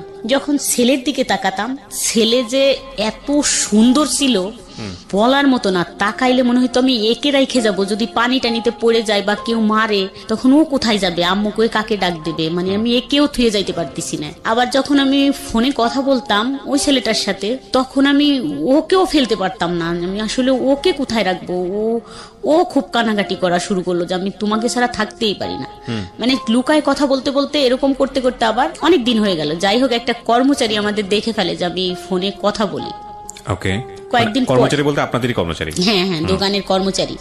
ও যাই বলে দেয় যে আমি মনে হয় মামি কথা বলতেছে ফোনে। তো আমি তো সত্যি সত্যি ফোনে কথা বলতেছি, ফোনটা আমার ওন্না দিয়ে পেঁচানো, তা ওন্নাটা মনে হচ্ছে যে বালিশের উপর দিয়ে রাইখে তারপর কথা বলতেছি। একদম সেই মুহূর্তে চলে আসে আমার হাজবেন্ড, এসে মানে বুঝতে পারে যে আমার কাছে ফোন আছে। তো অনেক আবার খুব মারামারি ধরাধরি হইলো ওই দিনকে থেকেই। আর ফোনটা তো পাইনি, ফোনটা আমি টয়লেটের ভিতর ফেলে দিছিলাম দৌড়াই যায়, কিন্তু ফোনটা নেয়নি, আমাকে খুব মারলো। মারা টারার পরে তো একদম ওই ফোনটাও নষ্ট হয়ে গেল, যোগাযোগ বন্ধ। তো 10-15 দিনের ভিতর একদম একটু কাছাকাছি চলে আসলাম, হাজবেন্ডের বুঝাই একটা ফোন কিনে নিলাম আবার। তো তখন ওই ফোনটা পায়ে আবার কথা বলা শুরু করলাম। আচ্ছা, কথা বলার পরে মাসখানিক পরের থেকে হলো যে এটা শুরু হলো। আজ হাজবেন্ডের সাথে কথা বলা একদম, মানে ও বলতো যে একদম কথা বলবা না, আমি নিয়ে যাব অল্প কিছুদিনের ভিতর, আমি কিছু করলেই নিয়ে যাব। আরেকটা কথা বলি যে ও হচ্ছে এমন অনেক বড় ব্যবসায়ী, কিন্তু একটা চকলেটও কোনোদিন হাতে করে আনে না, এরকম কোয়ালিটির। এরকম চললো 3 বছর। তো ওর থেকে কোনো নাই, রেসপন্সও নাই, যে কথা বলে না, আমি সুপাই ঘুমাই বা খাটে যাচ্ছি না, এরকম কোনোদিন বলেনি যে এখানে কেন ঘুমোচ্ছ। যাই হোক, 3 বছর পরে হচ্ছে অনেক কান্নাকাটি শুরু হয়ে গেল। ও ভয় পাওয়া শুরু করলো যে আমি যদি তোমাকে নিয়ে চলে যাই তাহলে তো অবস্থা কাহিল হয়ে যাবে, মানে এমন হয়ে যাবে যে তুমি তো বুঝতেছো, ওখান থেকে আমাকে চাপ দেবে, আমাদের বাড়ি অনেক ই করবে, একবার হয়ে গেছে, আমি তোমাকে নিয়ে চলে যাইতে পারবো না, তুমি এখান থেকে বেরোয় যাও, তুমি ডিভোর্স নাও, তারপর আমি তোমাকে ওখান থেকে বিয়ে করে আনতে পারবো, তখন তো তোমার সাথে জড়ানো কেউ থাকবে না, কে বিয়ে করলো কে নিল না নিল এটা জানবেও না, এটা তার খোঁজ খবর করার ই থাকবে না। কিন্তু আমি কিছুতেই এটা আর করতে পারতেছিলাম না, মানে আমার হাজবেন্ড এমন হইলো যে একদম টু শব্দই করে না, বাসায় আসলে সে মানে একটা হেঁচিও দেয় না, একদম আসে চুপ করে কাঁথা মুড়িতে শুয়ে আছে, মানে শুয়ে আছে। কষ্টটা কি দেখাবো, একটু ঝগড়া হইলে না হয় বাপের বাড়ি মানুষ চলে যাইতে পারে যে একটু ঝগড়া হয়েছে, যাও আমি আর এটাই করবো না, কিন্তু এই ঝগড়াটা ও বুঝে গেল যে কথা হয় কন্টিনিউ ওই ছেলের সাথে। তো একদিন এরকম করে একদিন রাতে আমি কথা বলতেছিলাম 11টার দিক, এইটা আবার 3-4 বছর পরে। তো বাসার গেটের সামনে দাঁড়ায় কথা বলতেছি, দেখলাম যে ঘুমাচ্ছে, আমি আসতে ফোনটা নিয়ে বাইরে এসে কথা বলতেছি, 11টা বাজে মনে হয় তখন রাত। তা দেখলাম যে উঠে এসে আমার পিছন থেকে একদম চুল ধরে টানে নিয়ে গেল বাসার ভিতরে। আপনার জামাই? হ্যাঁ, আমার হাজবেন্ড নিয়ে গেল, নিয়ে যায় ফোনটা লাইনেই আছে, খুব মারামারি মানে মারলো, কান্না করতেছিলাম, ফোনটা কাড়ে নিনি, ফোনটা আমার হাতেই আছে, আমাকে খুব মারলো, মারার পর ও শুনলো, তো তখন ও বললো যে হয়তো বাসায় কথা বলছে ওর মার সাথে, তো তখন বেকার। তো মারটার শোনার পরে তো আমাকে পরের দিন সকালে ফোন দিল 10টার দিক, বললো যে তুমি কি বাসায় আসতে পারবে আমাদের। কাকে ফোন দিল? আমাকে ফোন দিল, যে ছেলেটার সঙ্গে আপনি প্রেম করেন সেই ফোন দিল? আচ্ছা। তা বললাম যে হ্যাঁ আসতে পারবো না কেন, মানে চলে যাবে আমার হাজবেন্ড, তারপর 10টা-11টার দিক আসবো। তারপর আমি তো 10টা-11টার দিক গেলাম। আচ্ছা, বাই দ্য ওয়ে, আপনি যখন আপনাকে গায়ে হাত তুলতো বা অত্যাচার করতো, ইন দ্য মিন টাইম আপনি কি তাকে কোনো খোঁটা দিতেন যে আজকে আমার এই পরিস্থিতির জন্য তুমি দায়ী, বা এরকম কোনো কিছু বলতেন? না, কখনোই বলতেন না, কিচ্ছু বলতেন না। প্রত্যেকটা মানুষের প্রতিক্রিয়া জানানোর ধরন আসলে ডিফারেন্ট। যাই হোক, তারপরে আমি গেলাম, ওর ভাই বোনের সাথে আমার দেখা হতো, বাজার টাজারে কথা হতো সবার সাথেই, কিন্তু ওর মাকে প্রথম দেখলাম, যায় জড়ায় ধরলাম, মা বলে ডাকলাম, মানে ফ্যামিলি জানতো? হ্যাঁ, ফ্যামিলি জানতো, কিন্তু ওই বোন টোন ভাই দেখতো না, মানে ওর বোনদের সাথে দেখা হতো, ভাগ্নিদের সাথে। তোর মারে দেখলাম প্রথম, দেখে জড়ায় ধরলাম, মা করে ডাকলাম। তারপরে বাসায় বসলাম, তো বলল যে ও তো কোনো কাজ করতে চায় না, তাহলে কি করা যায়। কে বলছে এটা? ওই ছেলেটার মা বললো যে ও তো কোনো কাজ করে না, মানে ওইভাবে ফ্যামিলি ভাবে, মানে ওর বউনাই ছিল, তার মানে ওর ফ্যামিলিকেও কনভিন্স করে ফেলেছে আপনার ব্যাপারে? আচ্ছা। তারপরে আপনার ব্যাপারে জানতো ওর ফ্যামিলি যে আপনার 2টো বাচ্চা আছে, এবং এই অবস্থায় আপনি ওর চেয়ে 6 বছরের বড়, এবং সে অবস্থায় ও আপনাকে বিয়ে শাদী করতে চায়, এটা জানতো ওর ফ্যামিলি? বিয়ে করতে চাই এটা জানতো কিনা জানি না, তবে কথা বলতো, খুব সম্পর্ক, আমার যদি কোনো কথা বলতো তাদেরকে আর ছাড় দিত না, খুব মারতে যাইতো, গালাগালি করতো, বলতো ওর সম্বন্ধে কোনো কথা বলবি না। আচ্ছা, ওকে। তারপরে গেলাম, যার পরে বললো যে কি করব, ওর বোন বললো কি করব, ও বললো যে আমি তো ড্রাইভিং শিখি দ্রুত চাকরির জন্য, আমাকে একটু হেল্প করো, তো ড্রাইভিং শিখি। তো আমি বললাম বাহ, এটা তো ভালো কথা, যদি পারে তো ভালো, তাড়াতাড়ি এটাই হয়ে যাবে। তারপর আমার তো তখন টাকা পয়সা নেই, আমি তো মাত্রই একটু হাজবেন্ডের সাথে একটু কথা আবার হচ্ছে, একটু যাই আসি দোকান টোকানে, একটু করি। আমার হাতে একটা আংটি ছিল, আমি তখনই খুলে দিয়ে আসলাম, বললাম যে এটা বিক্রি করে শুরু করো, তারপরে পরেরটা দেখা যাবে পরে। ওটা 4,000 টাকা বিক্রি করলো, তো 10,000 টাকা লাগবে ওর ড্রাইভিং শিখতে। আমার একটা কানের দুল ছিল সোনার, ওই দুলটা সেই চাচাতো ভাইকে দিয়ে বললাম যে তুই আমাকে 10,000 টাকা দে, এই দুলটা রাইখে দে, আমি যেদিন নিতে পারবো তোরে আরো বেশি কিছু টাকা দিয়ে, ল্যাপটপ দিয়ে তোর টাকাটা দিব, আমার দুলটা আমারে ফেরত দিস। দুলটা হলো 16,000 টাকা দিয়ে বানানো ছিল, 10,000 টাকা ও দিয়ে দিল আমাকে, আমি আইনে ওকে দিলাম ওই 10,000 টাকা। তারপরে ড্রাইভিং শিখলো, শিখার পরে ভালোই চলতেছে, ও খুব 15 দিনের ভিতর ড্রাইভিং কমপ্লিট হয়ে গেল। তারপরে চাকরিও করা শুরু করলো, 3,000 টাকা বেতনের চাকরি, আমাদের এলাকায় চাকরি হইলো, খুব খুশি। আরো কথা বলা বেড়ে গেল, মানে ড্রাইভিং করতো আর ফোন দিত, আমি তো তখন একবারে মনে হইতো যে ও আমার হাজবেন্ড। এর মাঝখানে তো আরেকটুই হলো যে মাঝে মাঝে দেখা হতো, 2-3 মাস 5 মাস পর আমাদের হয়তো দেখা হইতো, তখন বাসায় তো আসতে পারতো না, বাইরে একটু দেখা হতো, কোথাও আমরা ঘুরতে যাইতাম, সপ্তাহে 1-2 দিন ঘুরতে যাইতাম, কিন্তু ওইভাবে আর দেখা হইতো না, 2-3 মাস পর হয়তো। মার কাছে কান্না শুরু করলাম, যায় এখন টাকা পয়সা একটু যাই হোক বাইরে যাই আসি, একটু টাকা পয়সা নেই, বাজার টাজার নিজে করি, যে 500 টাকা দাও বা 200 টাকা দাও, আমরা বাজার করব, এটা কিনবো সেটা কিনবো, যাই হোক দেয়া শুরু করলো, একটু ভালো রিলেশনে চলে আসলাম। রিলেশনটা ভালো হইলো, হয়তো আমার হাজবেন্ড এটাই বুঝছে যে একটু টাকা পয়সা দেই, যদি ভালোভাবে থাকে, অন্য মেয়েকে তো আর বিয়ে করা সম্ভব না, যদি থাকে হয়তো। আমার শাশুড়ি খুব সাপোর্ট করতো, আমাদের সবাই একটু সাপোর্ট করে, তাদের যারা আছি, হয়তো বলছে বুঝায় যে দিস সবকিছু, খালি খালি এগুলো দিয়ে কি করবি, চলে গেলি সাল মেয়ে দুটো নিয়ে কি করবি, যাই হোক। তো আমাদের তখন থেকে দিত, কিছু চাইলে যে একটু জামা কাপড় বানাবো 500 টাকা দাও, হয়তো 200 টাকার বানাতাম, 200 টাকা জমা রাখতাম, রেখে দিতাম এরকম।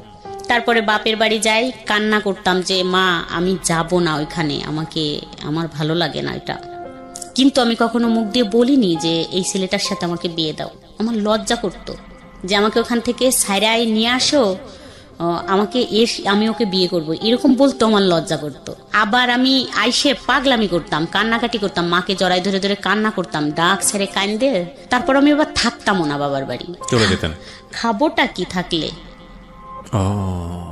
মানে ভাই বোন নিয়ে ওখানে থাকলে কি খাবো, খাওয়ার কথাটা মনে পড়তো। আমি আবার বাচ্চা নিয়ে এখানে থাকবো, আমার মারই তো এত কষ্ট, ভাই বোন নিয়ে, সেই তো ভাতের যন্ত্রণায় অস্থির। এরকম করতে করতে তো প্রায় 5 বছর 6 বছর কেটে যায়, কোনোভাবে বেরোইতেই পারলাম না। তা এখন মেয়ে হোক বড় হয়ে গেল, 9-এ পড়ে। তা বললাম যে মেয়েটা রাইখে কোথায় যাব, এরকম শিয়ানা মেয়ে। তারপরে আমি মেয়ের জন্য ছেলে দেখা শুরু করলাম, সবাইকে বলতাম যে, ঘটকদের বলতাম যে 10,000 টাকা দেবো, যেমন মেয়েটা বিয়ে দিলে সুন্দর ছেলে দেখে। তো এর মাঝখানে আমার হাজবেন্ড কিন্তু ফুল ফিট ভালো হয়ে গেছে, একদম ভালো হয়ে গেছে। এখন যদি বলি যে 1,000 টাকা লাগবে, 1,000 টাকাই, মানে আচরণগত দিক থেকে ভালো হয়েছে, একদম ফুল ভালো হয়ে গেছে। তা উনি পরের দিন বিকেলে একটা ছেলের ছবি নিয়ে আসলো, আর্মির চাকরি করে। দেখলাম, দেখে তো ভালোই লাগলো, বললাম তো কথা বলেন। তো আমার মেয়েকে দেখলো, দেখে ওরা পছন্দ করলো, ঠিক আছে। তা ওই ছেলের মা আসলো, বলল যে, আমি বললাম যে শোনেন, কোনো কথা বলা লাগবে না, আমার তো যে মনের ভিতর রয়েছে যে মেয়ে বিয়ে দিয়ে তো আমি চলে যাব, তো আমার মেয়ের পিছনে যদি 5-7 লাখ টাকা যায়ও আমার তো সমস্যা নেই, আমি তো একবারে দিয়েই যাব, কোনো কথা বলার থাকবে না যে শাশুড়ি এরকম বা আমার বিয়েন এরকম ছিল। তো বললাম যে কোনো কথা বলা লাগবে না, আমরা যথেষ্ট পরিমাণ জিনিসপত্র দিয়ে দেব, কোনো টু শব্দ হবে না, আপনি বলতেও পারবেন না এটা ভালো লাগে নাই। যাই হোক এইভাবে বিয়ে হলো। বিয়ে দিয়ে দিলেন? হ্যাঁ, বিয়ে হয়ে গেল পহেলা বৈশাখ। গুডনেস, ওকে ওকে। দেখেন মানে, না বলেন, আপনি বলেন, আমি আসলে আগে থেকে মন্তব্য না করি। হ্যাঁ, বিয়ে দিয়ে দিলাম। ওর তো প্রায় 7,60,000 টাকার মতো খরচ হইলো ওর বিয়েতে, সবকিছু দিয়ে একবারে পুরাই করে দিয়ে বিয়ে হয়ে গেল। এখন বিয়ে হওয়ার পরে আমার বিষয়টা নিয়ে শুরু হয়ে গেল তোলপাড়। কিরকম তোলপাড়? তোলপাড় শুরু হইলো এটাই যে শাশুড়ি কথা বলে কারোর সাথে, মানে ও তো আর্মি, ও হচ্ছে ও খুব ভালো ছেলে, মানে সবাই খুব ভালো, কিন্তু ও একটু বেশি ভালো, ভালো ছেলে। মানে ও চাচ্ছে যে আমার শাশুড়ির তো কম বয়স, আইসে আইসে থাকতেছে, দেখতেছে 1 বছর পর আর কেউ এগুলোই করলো যে কম বয়স শাশুড়ির, কিন্তু কথা বলে ফোনে, এটা আমি জানতে পারছি বাইরের থেকে। তারপরে একটু আমি একটু দেখে রাখি, আমার শাশুড়িকে একটু দেখে রাখি, মানে বয়স কম, একটু দেখে রাখা, মানে একটু শাসন করা, একটু এটা সেটা বলা শুরু করলো। তা আমার ভালো লাগতো না এগুলো, ঠ্যাস ঠুস বলা টলা শোনা টোনা। তা আমি চুপই থাকলাম, তো কোনো কথা বলতাম না। তা আমার মেয়েকেও প্রশ্ন করতো যে কথা বলে এটা মানা করো, এটা কথা বলে মানা করো, কিন্তু কথা বলে কিভাবে মানা করলেই কি এটা হয়? আর তখন তো প্রায়, মানে এটা it was an open secret, because আপনার ফ্যামিলি সবাই এটা জানতো, আপনার মেয়েও এটা জানতো, আপনার ছেলেও এটা জানতো, সবাই জানতো। এবং সবাই এক ধরনের কি মানে, আপনার ছেলে মেয়ের রিয়াকশন কি ছিল বলেন তো? ওই যে বাবার দিক থেকে একটু কমই ছিল না, যখন ওরা ছোট ছিল ওদের জন্য তো এরকম, বললাম না, একটা চকলেটও তো কখনো হাতে করে আইনে দিয়ে বলে নাই যে এই চকলেটটা তুমি খাও। তার মানে ওরাও সামহাও বাবার এই ফলটা খুঁজে পেয়েছে। এখানে একটা জিনিস খুবই মারাত্মক ভাবে আমি পয়েন্ট করতে চাই। ব্রোকেন ফ্যামিলির ক্ষেত্রে ম্যাক্সিমাম টাইম আমি দেখেছি ছেলে মেয়েদের ক্ষেত্রে, যখন এরকম বাচ্চাদেরকে নিয়ে অনেক সময় মা চলে আসে বা বাবা চলে আসে, দেন আই আস্ক দেম যে আসলে তোমার দিক থেকে পয়েন্টটা কি, তুমি কেন তোমার বাবাকে স্টপ করো নাই, বা তুমি কেন তোমার মাকে থামাও নাই? এবং কমন অ্যান্সারটা এরকম থাকে যে বাবা তো আমার সাথে যেটা করেছে সেটাই তো আমার পছন্দ ছিল না, মা আমার সাথে যেটা করেছে সেটাই তো আমার পছন্দ ছিল না। এবং তারা খুব ন্যাচারালি একটা পক্ষ নিয়ে নেয়, সেটা মায়ের পক্ষ হোক বা বাবার পক্ষ হোক। এক্ষেত্রে আমি জানি না ওনার ক্ষেত্রে কি হয়েছে, তবে লাকিলি আমি বলবো যে ওনার ছেলে মেয়ে ওনার পক্ষে নিয়েছে, বিকজ অফ ওনার কথা যদি সত্যি হয় তাহলে ওনার হাজবেন্ড মানে ছেলে মেয়েদের যে বাবা, তার আচরণ ছেলে মেয়েদের প্রতি যেরকম হওয়া উচিত ছিল সেরকম হয়নি। But it has to B mention in our show, বারবার বলি যে এই শোগুলোর একটা বড় ধরনের দুর্বলতা হচ্ছে দিস ইজ নট ইনভেস্টিগেটেড, এবং এই ধরনের জিনিসগুলো ইনভেস্টিগেট করারও কোনো সুযোগ নাই। আপনি দেখবেন যে ধরনের কেস আজকে এখানে রিভিল হচ্ছে, এটা ইনভেস্টিগেট করার মতো বিষয়ও না, কজ ইনভেস্টিগেট করতে গেলে এটা তুলকালাম হয়ে যাবে। আর প্রথম কথা হচ্ছে আমরা ইনভেস্টিগেট করতেও চাই না, বা আমাদের এটা একটা দুর্বলতা, আমরা সেটা বলি। তো সেই জায়গাটা থেকে একটা গল্প বিশ্বাস করা, চরম পর্যায়ে বিশ্বাস করার একটা যৌক্তিক ব্যাখ্যা অনেক সময় প্রশ্নবোধক, মানে যদি বলি যে আসলে বিশ্বাস করাটাও একটা প্রশ্নবোধক ব্যাপার হয়ে দাঁড়ায়। কারণ একজন মানুষ যখন নিজের গল্পটা বলেন তখন কিন্তু তিনি নিজেকে সাফাই করেন, খুব স্বাভাবিকভাবেই সাফাই করেন। তো সেই জায়গাটা থেকে তাকে বিশ্বাস করাটা খুব কঠিন। আমরা এই জন্য বলিও যে আমাদের এই গল্পটা যে হুবহু আপনাকে বিশ্বাস করতে হবে বিষয়টা এরকম না, তবে মোরাল অফ দ্য স্টোরি আছে যে কারণে আপনি শুনতে পারেন, যেটা হয়তো আপনার ব্যক্তি জীবনে কাজে লাগবে। জি বলেন। তারপর তো আপনার ছেলে মেয়ে কখনোই আপনাকে বারণ করেনি বা কখনোই আপনাকে প্রশ্ন করেনি যে মা এই কাজটা ঠিক হচ্ছে না বা এটা করো না? না, কখনো এরকম ওরা বলেনি। কারণ হচ্ছে ওরা আমার ছেলে হচ্ছে বিরিয়ানি খাইতে খুব পছন্দ করতো। যদিও বলতো যে আমি একটু বিরিয়ানি খাবো, তো ও মনে হয় 10 মিনিটই সেটা হাজির করতো। ও আচ্ছা আচ্ছা, ও আপনার ছেলে মেয়েদেরকেও পছন্দ করতো? হ্যাঁ, মানে ওদের পছন্দের জিনিসগুলো, যে আমার মেয়ের যদি কিছু লাগতো, যদি বলতো এটা আমার লাগবে, ওর বাবাকে কখনো বলেনি যে এটা লাগবে, ওকে বলতো। আর আমি এইভাবে মানে একটু তৈরি করতেছিলাম। এটা যে খুবই বড় ব্যর্থতা একজন বাবার, খুব বড় ব্যর্থতা এটা, মানে unfortunately it's very bad thing. দেখেন আপনার জায়গায় কি করেছে না করেছে সেটা অন্য বিষয়, কিন্তু বাবা তো বাবাই, সে তো দুনিয়াতে নিয়ে এসছে দুটো বাচ্চা, with the name of Almighty Allah. So তাদের প্রতি এই দায়িত্বটা যদি সে পালন করতে না পারে, দিস ইজ ভেরি আনফরচুনেট। বুঝতে পেরেছি আমি, যে কারণে তো তাদের দিক থেকে কোনো ক্লেম ছিল না, কিন্তু জামাই সংসারে আসার পরে এটাকে স্টপ করতে চাচ্ছিল আপনার মেয়েকে দিয়ে বা আপনাকে অন্যভাবে কাউকে দিয়ে বলিয়ে। তারপর কি হলো? তারপরে ও মানে জামাইটা বলতেছিল কথা বলা বন্ধ করে দেওয়া হোক। তারও মান সম্মান আঘাত লেগেছে? তার খালি তাকে মানুষ বলতেছিল যে তাকে নাকি কে বলছে যে তোর শাশুড়ির তো কঠিন সম্পর্ক, সব ডিটেলস বলছে, অমকের ছেলে বা এই ড্রাইভিং করে বা এখানে এই করে। তারপরে বলতেছিল যে কথা বলা বন্ধ করে দেয়া হোক, কিন্তু আমি কখনো এটা করিনি। কেন কথা বলা বন্ধ করে দেব? তাকে ছাড়া তো বাঁচবই না, তাই কথা বলা বন্ধ করব কি করে? তো জামাই যখন বলতেছিল তখন আমার মেয়ে একদিন এসে আমাকে বলল যে এরকম করে বলল, তুমি তো আসলে একটা বিয়াদব মা। এটা জামাই বললো আপনাকে? না, মেয়ে বলল। মানে মেয়েকে টর্চারিং করতেছে যে তোমার মাকে বলো না কথা বলা বন্ধ করতে, কথা বলতেছে। তা আমি একদম চোখ দিয়ে পানি বেরোয় গেল যে তুমি এটা কি বললে। তো আমি জোরে একটা থাপ্পড় দিলাম, দিয়ে বললাম যে আমার জায়গায় আসো, তারপর বুঝবা কষ্টটা কি। আর তুমিও একদিন কিন্তু কাঁদবা, মানুষের জীবনে কিন্তু সব সুখ থাকে না। যাই হোক, তখন সেদিন হয়ে গেল, ও কান্না করলো, আমিও কান্দে, দুজনে আবার কথা বললাম। যাই হোক, ও আর কিছু বলেনি। যা ওর হাজবেন্ড যখন বলে, মানে আমার জামাই যখন বলতো ওকে, ও নাকি চুপ থাকতো, কথা বলতো না, আর কোনো কথা বলেনি। ও হ্যাঁ না যে তোমার মা কথা বলে বা তোমার মার সম্পর্ক আছে এটা নিয়ে ও আর কথা টথা বলে নাই। কিন্তু এখন আমাদের চুপ হয়ে গেল সব কিছুতেই, যে এইভাবে সম্পর্কটা শুরু হইলো যে ও এখানেই থাক। ছেলেটা মনে হয় ভাবলো যে ওখানেই থাক, ওর বাচ্চা কাচ্চা জামাই, আর আমি এখানেই থাকবো। কন্টিনিউ কথা বললাম বা দেখা করলাম মাঝে মাঝে, এরকম হয়তো ও ভাইবে নিল। ওর ফ্যামিলির থেকেও বললো যে মেয়েটা এরকম, তুই কি করবি, তোর জীবন আছে তো, তুই বিয়ে টিয়ে কর, দেখিস ঠিক হয়ে যাবে। ওর ফ্যামিলির থেকে চাপ শুরু হয়ে গেল যে বিয়ে দেওয়ার জন্য, যে বিয়ে করো বিয়ে করো। এরকম যাইতে যাইতে একদিন হঠাৎ 17 সালে আমার সাথে ঝগড়া হয়। তো আমি বৃহস্পতিবার সারাদিনই ফোন বন্ধ রাখি, কথা বলি না। সন্ধ্যায় একটু খুললাম, দেখলাম একটা কল আসছে, তা আমি আবার দিলাম, তা ধরলো না। তা পরের দিন সকালবেলা আমি বসে আছি, ওর এক ভাবি আসলো। তা আসলে 9টা-10টা বাজে, তখন বললো যে ভাবি জানেন। আমি বললাম কি? বলে যে অমুকের তো বিয়ে, মেয়ে দেখতে যাচ্ছে। আমি তখন খাটে ছিলাম বসা, কিন্তু আমি ওখান থেকে দাঁড়াই পড়লাম, ফ্লোরে নামলাম। নাইমে আমি দাঁড়াইতে পারতেছিলাম না, আমার কাছে মনে হচ্ছিল যে মাটি ফাঁকা হয়ে যাক, আমি ভিতরে চলে যাই। ফোন দিচ্ছি, ধরে না। তো 10টা কল দিছে, আমার মনে আছে। 10টা কল দেওয়ার পর একটা ফোন রিসিভ করলো। বললাম যে তোমার বলে বিয়ে। বললো তোমাকে কে বললো? আমি বললাম যে না, কেউ বলেনি, এমনি শুনলাম আর কি, উড়ো। বললো না তুমি এটা নিশ্চিন্তায় থাকো, আমি একটা বিয়ের অনুষ্ঠানে যাচ্ছি গাড়ি নিয়ে। তখন তো গাড়ি চালায়, গাড়ি নিয়ে একটা বিয়ের অনুষ্ঠানে যাচ্ছি। তো আমি আমি তোমাকে যাইয়েই ফোন দিচ্ছি, গাড়ি চালানো অবস্থায় তো ফোন দেওয়া যাবে না, বিয়ে আমি ওই জায়গায় যাইয়ে তোমাকে ফোন দিবানি। তারপরে মেয়ে দেখতে চলে গেল, ওরা সবাই গাড়ি নিয়ে গেছে মেয়ে দেখতে। আমি নিচে নামলাম, নামে ওর এক চাচির কাছে গেলাম। তা দেখলাম, আমি যখন নিচে নামলাম দেখলাম আমার হাজবেন্ড আসতেছে নামাজ পড়ার জন্য। তো আমি দূর থেকে দেখলাম যে ও আসতেছে। বলে কোথায় যাচ্ছ? আমি বলছি যাও বাসায়, আমি আসতেছি। আমার আর ফিরে আসতে মানে ফিরে হাজবেন্ডকে দেখে যে ভয় লাগবে, আমি ফিরে আসব এরকম আসতে পারতেছিলাম না। আমি বলছি আমার তো সত্যটা জানা লাগবে, তুমি বাসায় যাও, আমি আসতেছি।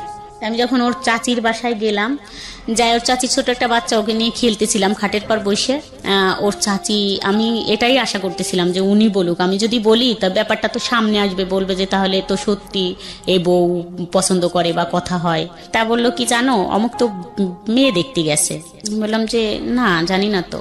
বললো যে মেয়ে দেখতে গেছে, মেয়ে দেখছে, পছন্দ হয়েছে, কথা হয়েছে ফোনে। তখন 2-3 ঘন্টা হয়ে গেছে।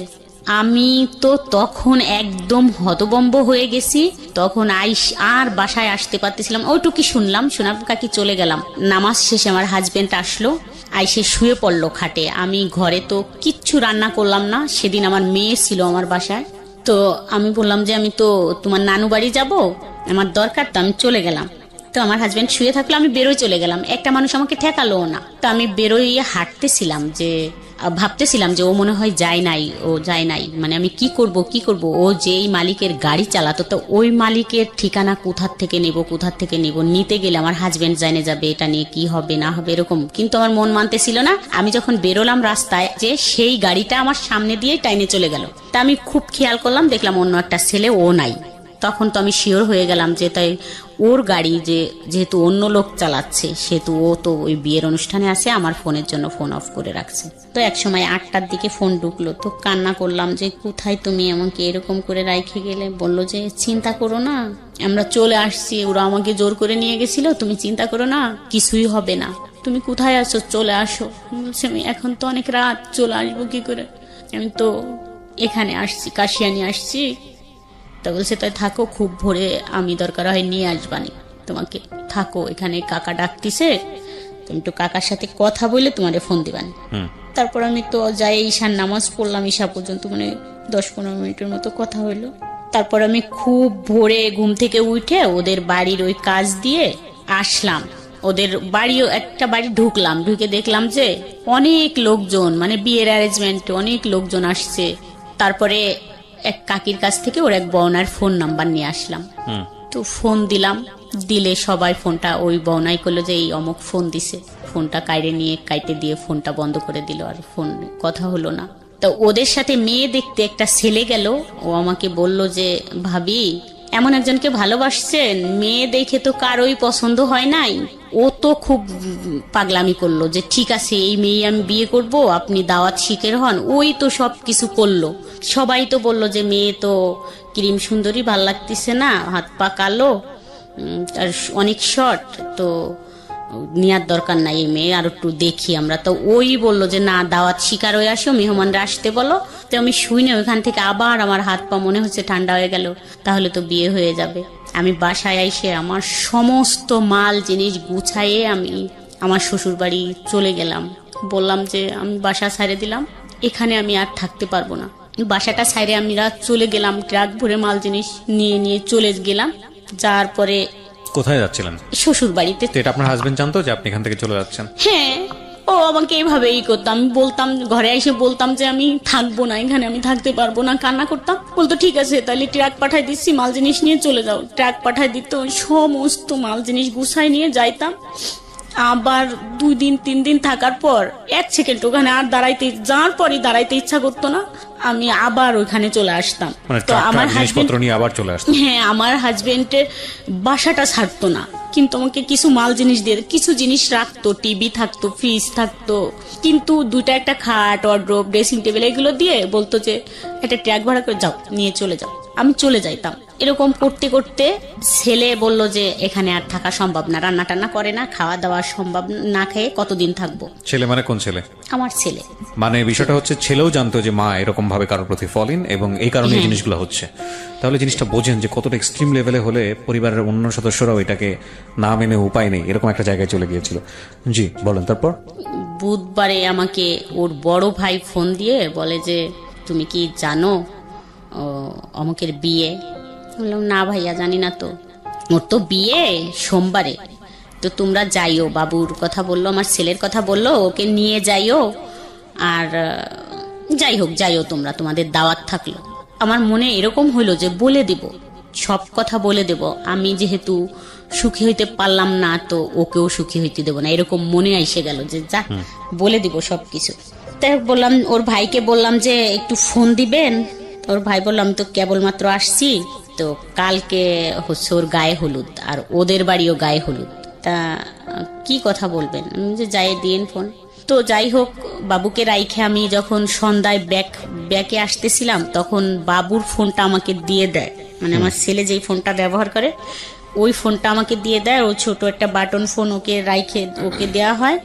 তা ও ফেসবুক চালাতো ওই তখন থেকে। তা আমি ওই ফেসবুক দেখতে দেখতে আসতেছিলাম, আমাকে বুঝাই দিল যে আম্মু এইভাবে এভাবে দেখো। তো দেখতে দেখতে আসতে আসতে তখন আমি একটা লেখা পড়লাম যে অধিকার কেউ কাউকে দেয় না, আদায় করে নিতে হয়। কোথায় বললেন? বাসের মধ্যে? হ্যাঁ, বাসের ভিতর এই লেখাটা আমি পড়লাম যে অধিকার কাউকে দেয় না কেউ, কিন্তু আদায় করে নিতে হয়। তখন আমার একটা হলো যে তাহলে আমার অধিকার আমি আদায় করেই নিব। আবার আর একটা হয়ে গেল, মাথার ভিতর ঢুকলো যে একে তো আমি সুখী হইতে দেবো না, বলে দিব, আমি এই সব কথা বলবো ওদের, এই জন্য যাতে ও বিয়ের পর কোনোদিন আমাকে ফোন না দিতে পারে। এটা একটা ছিল, আমার পয়েন্ট ছিল যে ও যাতে কোনোদিন আমাকে হ্যালো না বলতে পারে। আর দ্বিতীয়ত অধিকার তো দেবে না, অধিকার আদায় করে নিব, এতে যদি আমার অধিকারটা ফিরে আসবে। তো আমি এসে রাত 11টার দিক ওদের বাড়ির ওইখানে নাইমে দেখি যে গানের শব্দে কান ঝালাপালা। তো আমি আর ফোন টোন দিলাম না, আস্তে হাইটে বাসায় আসলাম। আইসে ঘুমাইতে পারলাম না, শুয়ে থাকলাম। খুব ভোরে উঠছি, একদম ফজরে। তা আমি ওর শ্বশুর বাড়ি গেলাম, ওই যে প্রশ্ন করব যে আমি তোমাকে 4টা প্রশ্ন করলে তুমি কি উত্তর দেবে। তো যাই বললাম, ওরা মনে করলো যে আমি মনে হয় ওর কলিগ, এই জন্যই দেখতে আসছি। তো যার সাথে বিয়ে সেই মেয়েটাকে ডাকলো, দেখলাম। মেয়ের মাকে বললাম যে আন্টি আমি একটু কথা বলবো, আপনি কি শুনবেন? তা বললো আচ্ছা ঠিক আছে। উনি আমাকে পাশে ডাইকে নিয়ে গেল, নিয়ে আমি ফোন দিলাম। ফোন দিয়ে বললাম আমার ফোনে তো টাকা নাই, ব্যাগ দাও। সাথে সাথে ব্যাগ দিল। ওই মেয়ের খালা আর মা আমার সাথে থাকলো। ব্যাগ দেওয়ার সাথে তো ওই মেয়ের খালা ঢাকা থাকে, খুব চালু, বললো যে বাহ ভালো ব্যাপার তো, ব্যাগ করতে বলার সাথে ব্যাগ দিয়ে দিল, তাইলে তো কিছু একটা আছে রং। তা বললো যে দেখছিস আপা, ব্যাগ করার বললো যে ব্যাগ দাও, টাকা নাই, সাথে সাথে ব্যাগ দিল, তাইলে তো ওই ছেলের কিছু, মানে আমি কিছুই বলছিলাম না তখন। ওরা বলে যে যাই হোক বিয়ে ভাঙতে গেছে, কিন্তু আসলে আমি বিয়ে ভাঙতে গেছিলাম না। তা আমি ফোনটা হ্যালো বলার সাথেই ওর শাশুড়ি আরেকটা ছেলেকে ডাইকে নিয়ে আসলো। এই ঘুমের থেকে ডাইকে উঠালো, এই আই তো দেখ তো এখানে এদের কি হয়েছে। তা ওই হ্যালো বললো, ব্যাগ দেওয়ার পরে হ্যালো বলার সাথেই ওরা চিল্লাচিল্লি করলে আমি ফোনটা কেটে দিলাম। কাটার সাথেই মানে ফোনটা আমার কাইরে নিয়ে গেল ওই যে মেয়েটা, ওর খালা শাশুড়ি। আচ্ছা, ফোনটা কাইরে নিয়ে গেলে ওখানে অনেক মেসেজ ছিল ওর দেওয়া, ওই মার্চেই, ওর বিয়ে মার্চেরই মেসেজগুলো ছিল। ওই মেসেজগুলো দেখলো, অনেকগুলো ছবি ছিল, যাই হোক আমার ছবি ছিল, ওর একসাথে ছবি ছিল, এগুলো দেখলো, কল রেকর্ড দেখলো, সবকিছু, কালকে কথা হয়েছে, আজকে কথা হয়েছে, যে কয়বার কথা হয়েছে, যাই হোক সবকিছু দেখে ফোনটা আর দিল না। আর আমাকে বলা হইলো যে তুমি কোথা থেকে আসছো। আমি তো হতবম্ব, একদম চুপ। আমি তখন তো বুঝতেই পারিনি যে ব্যাপারটা কি হইতেছে বা হবে, একদম চুপ করে দাঁড়ায় আছি। তা অনেক সময় দাঁড়ায় আছি, তা একজন বলল যে এই একটা চেয়ার দিয়ে বসুক, বললো না দাঁড়ায় থাক। তা ওরা হইচই করলো, ওই গ্রামের মাতুব্বর, মেম্বার, চেয়ারম্যান, যত মানুষ ছিল সবাই আসলো। আর এই ছেলেটার বাড়ির থেকে গাড়ি ভইরে সব লোক গেল, মুরব্বীরা, আমার হাজবেন্ড গেল। যাওয়ার পরে কথাবার্তা হইলো। আমার হাজবেন্ড বললো যে না, ওর কাছে ও তো অনেক টাকা পয়সা নিছে আমার ওয়াইফের কাছ থেকে, এই জন্যই মনে হয় টাকার জন্য আসছে, যে টাকাটা বিয়ে করলে তো টাকার পয়সা দেবে না, কথা বলতে পারবে না, এই জন্যই টাকাটা মনে হয় যে টাকাটা ফেরত দিক, এটাই বলার জন্যই আসছে। আমার হাজবেন্ড ওখানে এটা বলল।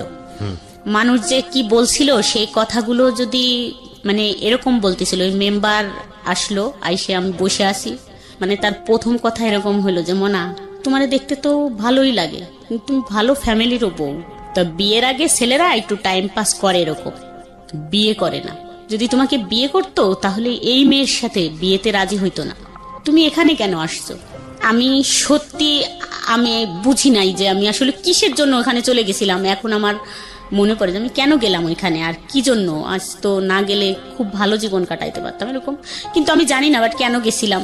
কি ছিল আমি জানি না। জীবনে যত গালাগালি আর যত কথা শুনছি তার থেকে আমার কাছে মনে হচ্ছিল যে কিসে এসে পড়লাম আর কি করলাম। দেখেন, তারা যেসব আচরণ করেছে এটা তাদের জায়গা থেকে যুক্তিপূর্ণই ভাবে যে এত বড় বড় দুটো সন্তান আছে, সে একটা জায়গায় সংসার করছে, এরকম একটা ছেলের সঙ্গে সম্পর্ক করে যে ছেলের বিয়ে হওয়ার কথা সেই ছেলের বাড়িতে গিয়ে উপস্থিত হয়েছে এই মহিলা। আপনার ব্যাকগ্রাউন্ড তো তারা জানে না। আজকের এই গল্পে যেভাবে আপনি আজকে বলেছেন, তবুও 2 ঘন্টার সময় এনাফ না একটা মানুষের পুরো গল্প আনার জন্য। এই ব্যাকগ্রাউন্ড তো তারা জানে না, তারা শুধু রেজাল্টটা দেখছে, যেটার কথা আমি একটু আগেই বলেছি। পত্রপত্রিকায় বিভিন্ন জায়গাতে আমরা এরকম ঘটনা দেখি, তো তারা তো সেটা জানে না। সুতরাং 1000 জন মানুষের সাইকোলজিকে তো আপনি জাস্টিফাই করতে পারবেন না।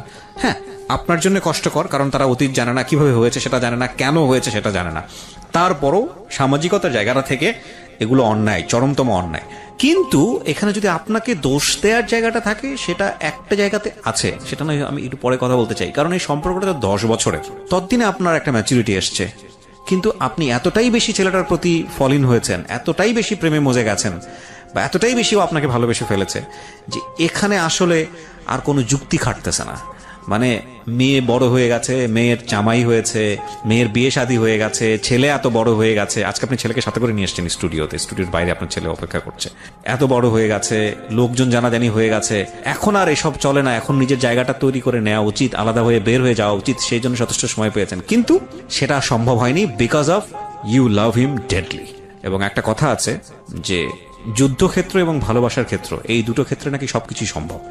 এখানে কোনো হানা বলে কোনো কিছু নেই। Everything is possible in love and war. যাই হোক, আমি বারবারই বলি যে ভদ্রমহিলার দিকে বা উনি যা বলতে এসছেন সেদিকে আঙুল তোলা আমাদের উদ্দেশ্য নয়। ওনার জীবনে যেটা ঘটেছে সেখান থেকে শিক্ষা নেওয়াটাই হচ্ছে আমাদের অনুষ্ঠানের মূল উদ্দেশ্য। জি, তারপরে কি হলো বলেন তো ওই বাড়িতে? তারপরে ওরা ওদের রান্না বান্না কমপ্লিট করলো, সবাই বললো, ওই মেম্বার বললো যে ঠিক আছে তোমরা সব করো, এখানে বিয়ে ভাঙা টাঙা লাগবে না, ওই মেয়েটা চলে যাচ্ছে, ওকে চলে যাইতে দাও। ওর হাজব্যান্ড আসছে, ওর হাজব্যান্ড খুব ভালো মানুষ, দিয়ে দাও, যাই করছে ভুল করছে না। কিন্তু এখানে তো একটা প্রশ্ন এসে যায়, যেখানে ওনারা সেলফোন পেলো, আপনার এরকম একটা অবস্থা দেখতেছে, ছেলেও আপনার প্রতি ডেভোটেড, এটা ওরাও বুঝতে পারছিল, তারপরে ওরা বিয়ে দিতে চাচ্ছিল কেন মেয়েটাকে? ওই ছেলেটার ওদের সম্পূর্ণ কাজ কমপ্লিট হয়ে গেছে, বিয়ের ডেট পড়ে গেছে, দাওয়াত হয়েছে, মেহমান অতিথি এসে গেছে, টাকা পয়সা। দেখেন, আমাদের সামাজিক দৃষ্টিভঙ্গির এই জায়গাগুলোর পরিবর্তন খুব জরুরি, খুব জরুরি। পরিবর্তন যে হচ্ছে না তা না, তবে পরিবর্তনগুলো খুব জরুরি। এটা অস্বীকার করার কোনো উপায় নাই যে একটা মেয়ের বিয়ের অনুষ্ঠান সবকিছু প্ল্যান হওয়ার পরে যখন বিয়েটা ভেঙে যায়, তখন পরবর্তীতে ওই মেয়েটার সামাজিকভাবে বিয়ে হওয়াটা কতটা কঠিন আমাদের সমাজে। তাহলে চিন্তা করে দেখুন যে এত কিছু জানার পরেও কেন মানুষ বাধ্য হচ্ছে এই ছেলেটার সঙ্গে এই মেয়েটাকে না মানে বিয়ে দেওয়ার জন্য। মানে আমাদের সমাজ ব্যবস্থা এই জায়গাটায় কতটা কঠিন। আমরা সামাজিক সচেতনতার জন্য এত কিছু করি, আমরা এত কিছু করি, এত এত এত বিষয়গুলো নিয়ে আসি, কিন্তু এই বিষয়গুলো আমরা কেন আনি না? এই বিষয়গুলো নিয়ে মানুষকে আমরা কেন বেশি বেশি কথা বলার সুযোগ দিই না? আমাদের এই সামাজিক চিরায়ত এই যে প্রতিবন্ধকতাগুলো একটা মেয়ের জন্য বা একটা মানুষের জন্য, এগুলো নিয়ে আমরা কেন কথা বলি না? এগুলো নিয়ে আমরা কেন ওপেন টক করি না, যাতে করে এই জায়গাগুলোর পরিবর্তন হয়? খুবই জরুরি। তো কি হলো এরপরে? ওই ছেলেটার কি হলো, আপনি যাকে লাভ করতেন? তারপরে ও ওখান থেকে ওদের তো সবাই মেম্বার বলে দিল। পরে আমার হাজবেন্ড আমাকে নিয়ে আসলো, আইনে আমার শ্বশুর বাড়িতে আমাকে রাইখে দিল, মানে বাসায় আর আনলো না। আর আমার ছেলে তো তখন ঢাকায় দিয়েই আসছে, যে শনিবারের দিন আর রবিবারের দিন এই ঘটনা। তো ও আমাকে ওই বাড়ি রাইখে আসলো, একটা টু শব্দও করে নাই, ও আমাকে মারেও নাই, গালাগালিও করে নাই, কিছুই বলে নাই। এমনকি বলে নাই তুমি কাজটা ভালো করো নাই, এরকমও বলে নাই। শুধু বলছে যে আমার সম্মানটা নষ্ট করে দিলে। ওই দিন থাকলাম না, মানে 2 ঘন্টার মতো ছিলাম। তারপরে আমি ওখান থেকে আবার চলে আসলাম, মানে আমার বাসায়। মানে আমি ওখানে দাঁড়াইতে পারতেছিলাম না। আমি বললাম যে এখানে থাকলে আমি মরে যাবানি, তারপর দেখে নেন, আমি কিন্তু এই ঘরে দিলে আমি গলায় দড়ি দিয়ে মরে যাব, কিন্তু আমাকে যাইতে দেয়। তাই বললো ঠিক আছে, তাই তুই চলে যা। তুই কি এবার ফাজলামি করবি? আমি বলছি না, কোনো ফাজলামি করবো না, আমি জাস্ট বাসায় চলে যাব। তারপর আমি সন্ধ্যায় বাসায় চলে আসলাম। তার মানে বিষয়টা কি? মানে ফ্যামিলি থেকে শুরু করে এমন কেউ জানে না, এমন কেউ ইনভলভ ছিল না আপনাদের মধ্যে। আর আপনার হাজবেন্ড কোনো কিছু করতে পারছে না। আমার কাছে কেন জানি মনে হয় যে শাসন করা বা কোনো কিছু নিয়ন্ত্রণ করার একটা সীমা থাকে। সীমার অতিরিক্ত যখন কোনো কিছু হয়ে যায়, তখন আর একটা মানুষের কিছু করার থাকে না। আইদার আপনাকে সেটা মেনে নিতে হবে অথবা জীবন থেকে সেটা ডিলিট করতে হবে। তো আপনার হাজবেন্ড মনে হয় মেনেই নিয়েছিল, এছাড়া তারা কিছু বলার থাকে না। বিয়েটা হয়েছে কত বছর ছেলেটার? 17 মার্চের 20 তারিখ। এরপরে 2 বছর আপনার যাকে উনি বিয়ে করেছে তিনি কি জানে যে আপনাদের মধ্যে ইনফ্যাক্ট বিয়ের দিনই তো জেনে গেছে, সেটা তো আসলে নতুন করে বলার কিছু নাই। এখন আপনি কোথায় থাকেন? ওই এরকম ডিস্টেন্সে আছেন নাকি অন্য কোথাও শিফট হয়ে গেছেন? আগের জায়গাতেই আছেন নাকি শিফট হয়ে গেছেন?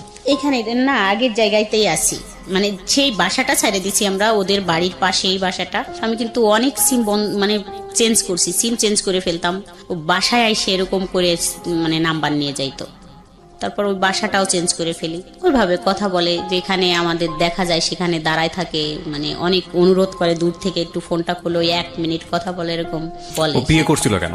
এখন এইটা বিয়ে করছে তার বাবা মা দিছে, মানে ফ্যামিলির থেকে দিছে। তার ফ্যামিলি তো আপনাকেও এক অর্থে অ্যাকসেপ্ট করেছিল। হ্যাঁ। তারপরে আপনি যেহেতু সংসারে হ্যাপি ছিলেন না, তো আপনি চাইলে ডিভোর্স দিয়ে আপনি ওকে বিয়ে করতে পারতেন। ওর সংসারের দিক থেকেও একটা ধরনের সাপোর্ট ছিল, তো আপনারা বিয়েটা করেননি কেন? ও যে বললে সে ভুল হয়ে গেছে, ভুলটা কেন হয়েছে? এটা তো জানি না যে কেন করছে। ওর ফ্যামিলির থেকে এখন বলে যে আমাকে জোর করে বিয়ে দিয়েছে আমার ফ্যামিলির থেকে। আসলে কি আপনার মনে হয় এটা ওর ফ্যামিলি সেটা করতে পারে? কারণ আপনি তো ফ্যামিলিতে যাওয়া আসা ছিল আপনার। ফ্যামিলির থেকে না। আপনি আপনার বয়স কত বলছিলেন শুরুতে? 34। আমি একটা কথা আপনাকে বলি, মানে আপনার বয়সের জায়গা থেকে, অভিজ্ঞতার জায়গাটা থেকে, আমি আমার নিজের জায়গা থেকে যতটুকু বুঝেছি, প্রথমত আপনার পক্ষে কিছু বলি। আপনার পক্ষে আমি বিপক্ষে কিছুই বলিনি এখন পর্যন্ত, পক্ষে কিছু বলি। সেটা হচ্ছে যে প্রত্যেকটা মানুষের জীবনেই প্রেম শাশ্বত, আসবেই, ভালোবাসাটা থাকবেই। ধর্মীয় দিক থেকে যদি ব্যাখ্যা করি সেটা অন্যরকম, কিন্তু আমাদের বিষয়টা তো আসলে আমরা তো মানুষ, ভালোবাসবোই কাউকে না কাউকে। আপনি মানুষ হিসেবে আপনার সাথে যে ঘটনাগুলো ঘটে গেছে সেখানে আপনি একটা মানুষকে ভালোবেসেছেন, এটার মধ্যে কাউকে ভালোবাসা অন্যায় কোনো কিছু না, আমি আমার জায়গা থেকে যেটা মনে করি।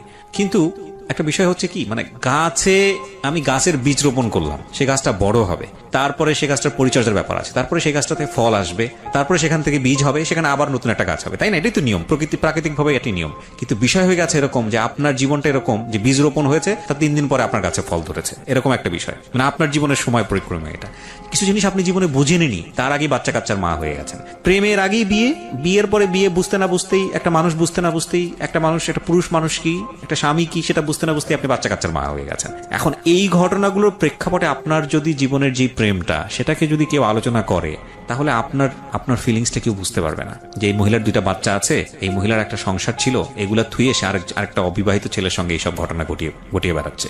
আমাদের সমাজটা এরকমই। কিন্তু এগুলো বাদ দিয়ে যদি আপনার বয়সটাকে চিন্তা করে, এগুলো বাদ দিয়ে আপনি কোন পরিবেশে বড় হয়ে একটা মানুষের প্রতি ফলিন হয়েছেন সেটাকে যদি চিন্তা করে, তাহলে আপনার প্রতি মানুষের একটা অন্য ধরনের সিম্প্যাথি গ্রো করবে। এখন কথা হচ্ছে, আমরা তো চাইলেই আমাদের সমাজটাকে অস্বীকার করতে পারি না, আমরা তো চাইলেই আমাদের পরিবারটাকে অস্বীকার করতে পারি না। কিছু জিনিস মানুষ দুনিয়াতে পায়, কিছু জিনিস মানুষ দুনিয়াতে পায় না। তো সেই জায়গাটা থেকে আপনার যদি স্যাক্রিফাইসের বিষয়টা প্রশ্ন আসে, বা আপনার দিকে যদি এইভাবে বিষয়টা বলে কেউ যে না, বুঝলাম আপনি ক্লাস 7-এ পড়ুয়া বয়স, 16, 13, 14 বছরে আপনি ওটা বুঝতে পারেননি, কিন্তু রাইট নাও আপনি 34, আপনি এখনো যখন গল্পটা বলতেছেন তার জন্য টপ টপ করে আপনার চোখের পানি পড়তেছে। এইটা তো বেমানান, এইটা তো অন্যায়। এই জায়গাটায় যদি কেউ আপনাকে প্রশ্ন করে, তাহলে এই প্রশ্নটা অযৌক্তিক হবে না। তো আমাদের প্রত্যেকেরই জীবনই না, মানে কোনো না কোনো দিক থেকে অপূর্ণ। আপনি মনে করে নেন যে আপনি যে কাজটা করছেন, যেটা হয়েছে, এটা আপনার জন্য ছিল না, এটা একটা ট্রায়াল লাইফ ছিল, এবং এটা আপনার অপূর্ণতায় থাকবে। কিন্তু এত কিছুর মধ্যেও আল্লাহ কিন্তু আপনার সেফ সাইড অনেক কিছু রেখেছে, বিশেষ করে আপনার ছেলে মেয়ে এবং বিশেষ করে আপনার হাজব্যান্ড। যাই কিছু হোক না কেন, এই মানুষটা আপনাকে সাপোর্ট দিয়েছে, একটা পর্যায়ে সাপোর্ট দিয়েছে, নইলে 20 বছর আপনার সঙ্গে থাকার কথা না, যত দুর্বলতায় থাকুক না কেন।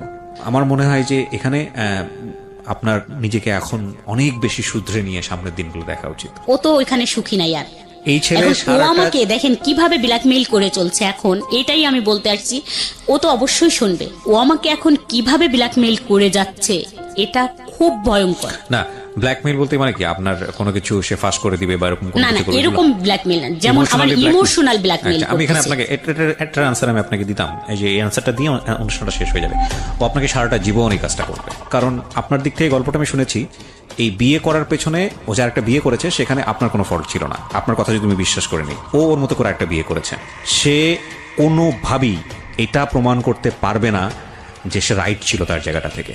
আপনি আপনার জায়গা থেকে আপনার একটা বড় ধরনের ডেফিসিট ছিল, আপনি ফলেন হয়ে গেছেন, বুঝলাম আমি, সেটাও ভুল, ভয়ঙ্করতম ভুল। কিন্তু সেই ভুলটা যে আপনি করছেন সেটা তো আপনি বুঝে নিনি, তার আগে আপনি ভুল করে ফেলছেন। কেউ আপনাকে সেই শিক্ষাটা দেয়নি, পারিবারিক সেই শিক্ষাটা ছিল না, সামাজিক সে অবস্থাটা ছিল না, কিন্তু ওর তো ওই শিক্ষাটা থাকা উচিত ছিল। এবং বুঝলামও 2 দিনের জন্য এই ঘটনা ঘটে গেছে, হঠাৎ করে ঘটে গেছে না, এটা 12 বছর ধরে কন্টিনিউ করেছে, 12-13 বছর ধরে কন্টিনিউ করেছে। এবং একজন, আমি আবারও বলছি, পবিত্র কোরআনের হাফেজ সে, এবং দিন এলেম চলা মানুষ আপনাকে জ্ঞান দিত ধর্ম সম্পর্কে, এটা করো, এটা করো, এটা মেনে চলো, তার পক্ষে এটা করাটা উচিতই হয়নি, এবং এটা ভয়ঙ্করতম অন্যায়, ভয়ঙ্করতম পাপ। তো সেই জায়গাটা থেকে আপনাকে আমি শুধু একটা কথা বলতে চাই, তাকে আমি জাজমেন্টে না নেই, এটা ভয়ঙ্কর, মানে এটা অন্যায় হবে। আমি আপনাকে যেটা বলতে পারি, সে সারা জীবন এরকম করুক, আপনাকে ধরে নিতে হবে যে না, এই দরজাটা আমি বন্ধ করে দিয়েছি, এই দরজা আর কখনোই যেন ওপেন না হয়। কারণ এই দরজা যদি ওপেন হয়, এই দরজা একদম জাহান্নাম, এবং এই দরজা মানেই হচ্ছে যে অশান্তি, অশান্তি, অশান্তি আর অশান্তি। শেষ বেলায় এসে যারা শুনলেন তাদের উদ্দেশ্যে একটা কথাই বলতে চাই, আমি অনেক কথা বলে ফেলেছি আজকে, প্রয়োজন ছিল বলেই, যে কেউই আসলে খারাপ না, আমাদেরকে পরিস্থিতি বাধ্য করে খারাপ হওয়ার জন্য।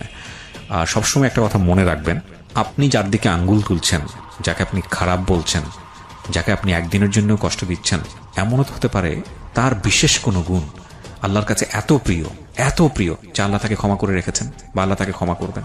সুতরাং এই বিষয়গুলো আমরা না করি, কারণ আমরা তো জানি না যাকে আমি খারাপ বলছি বা যাকে আমি কষ্ট দিচ্ছি, এমনও তো হতে পারে কালকের দিনটা আমার জন্য তার চেয়েও ভয়ঙ্কর রকমের কষ্টের।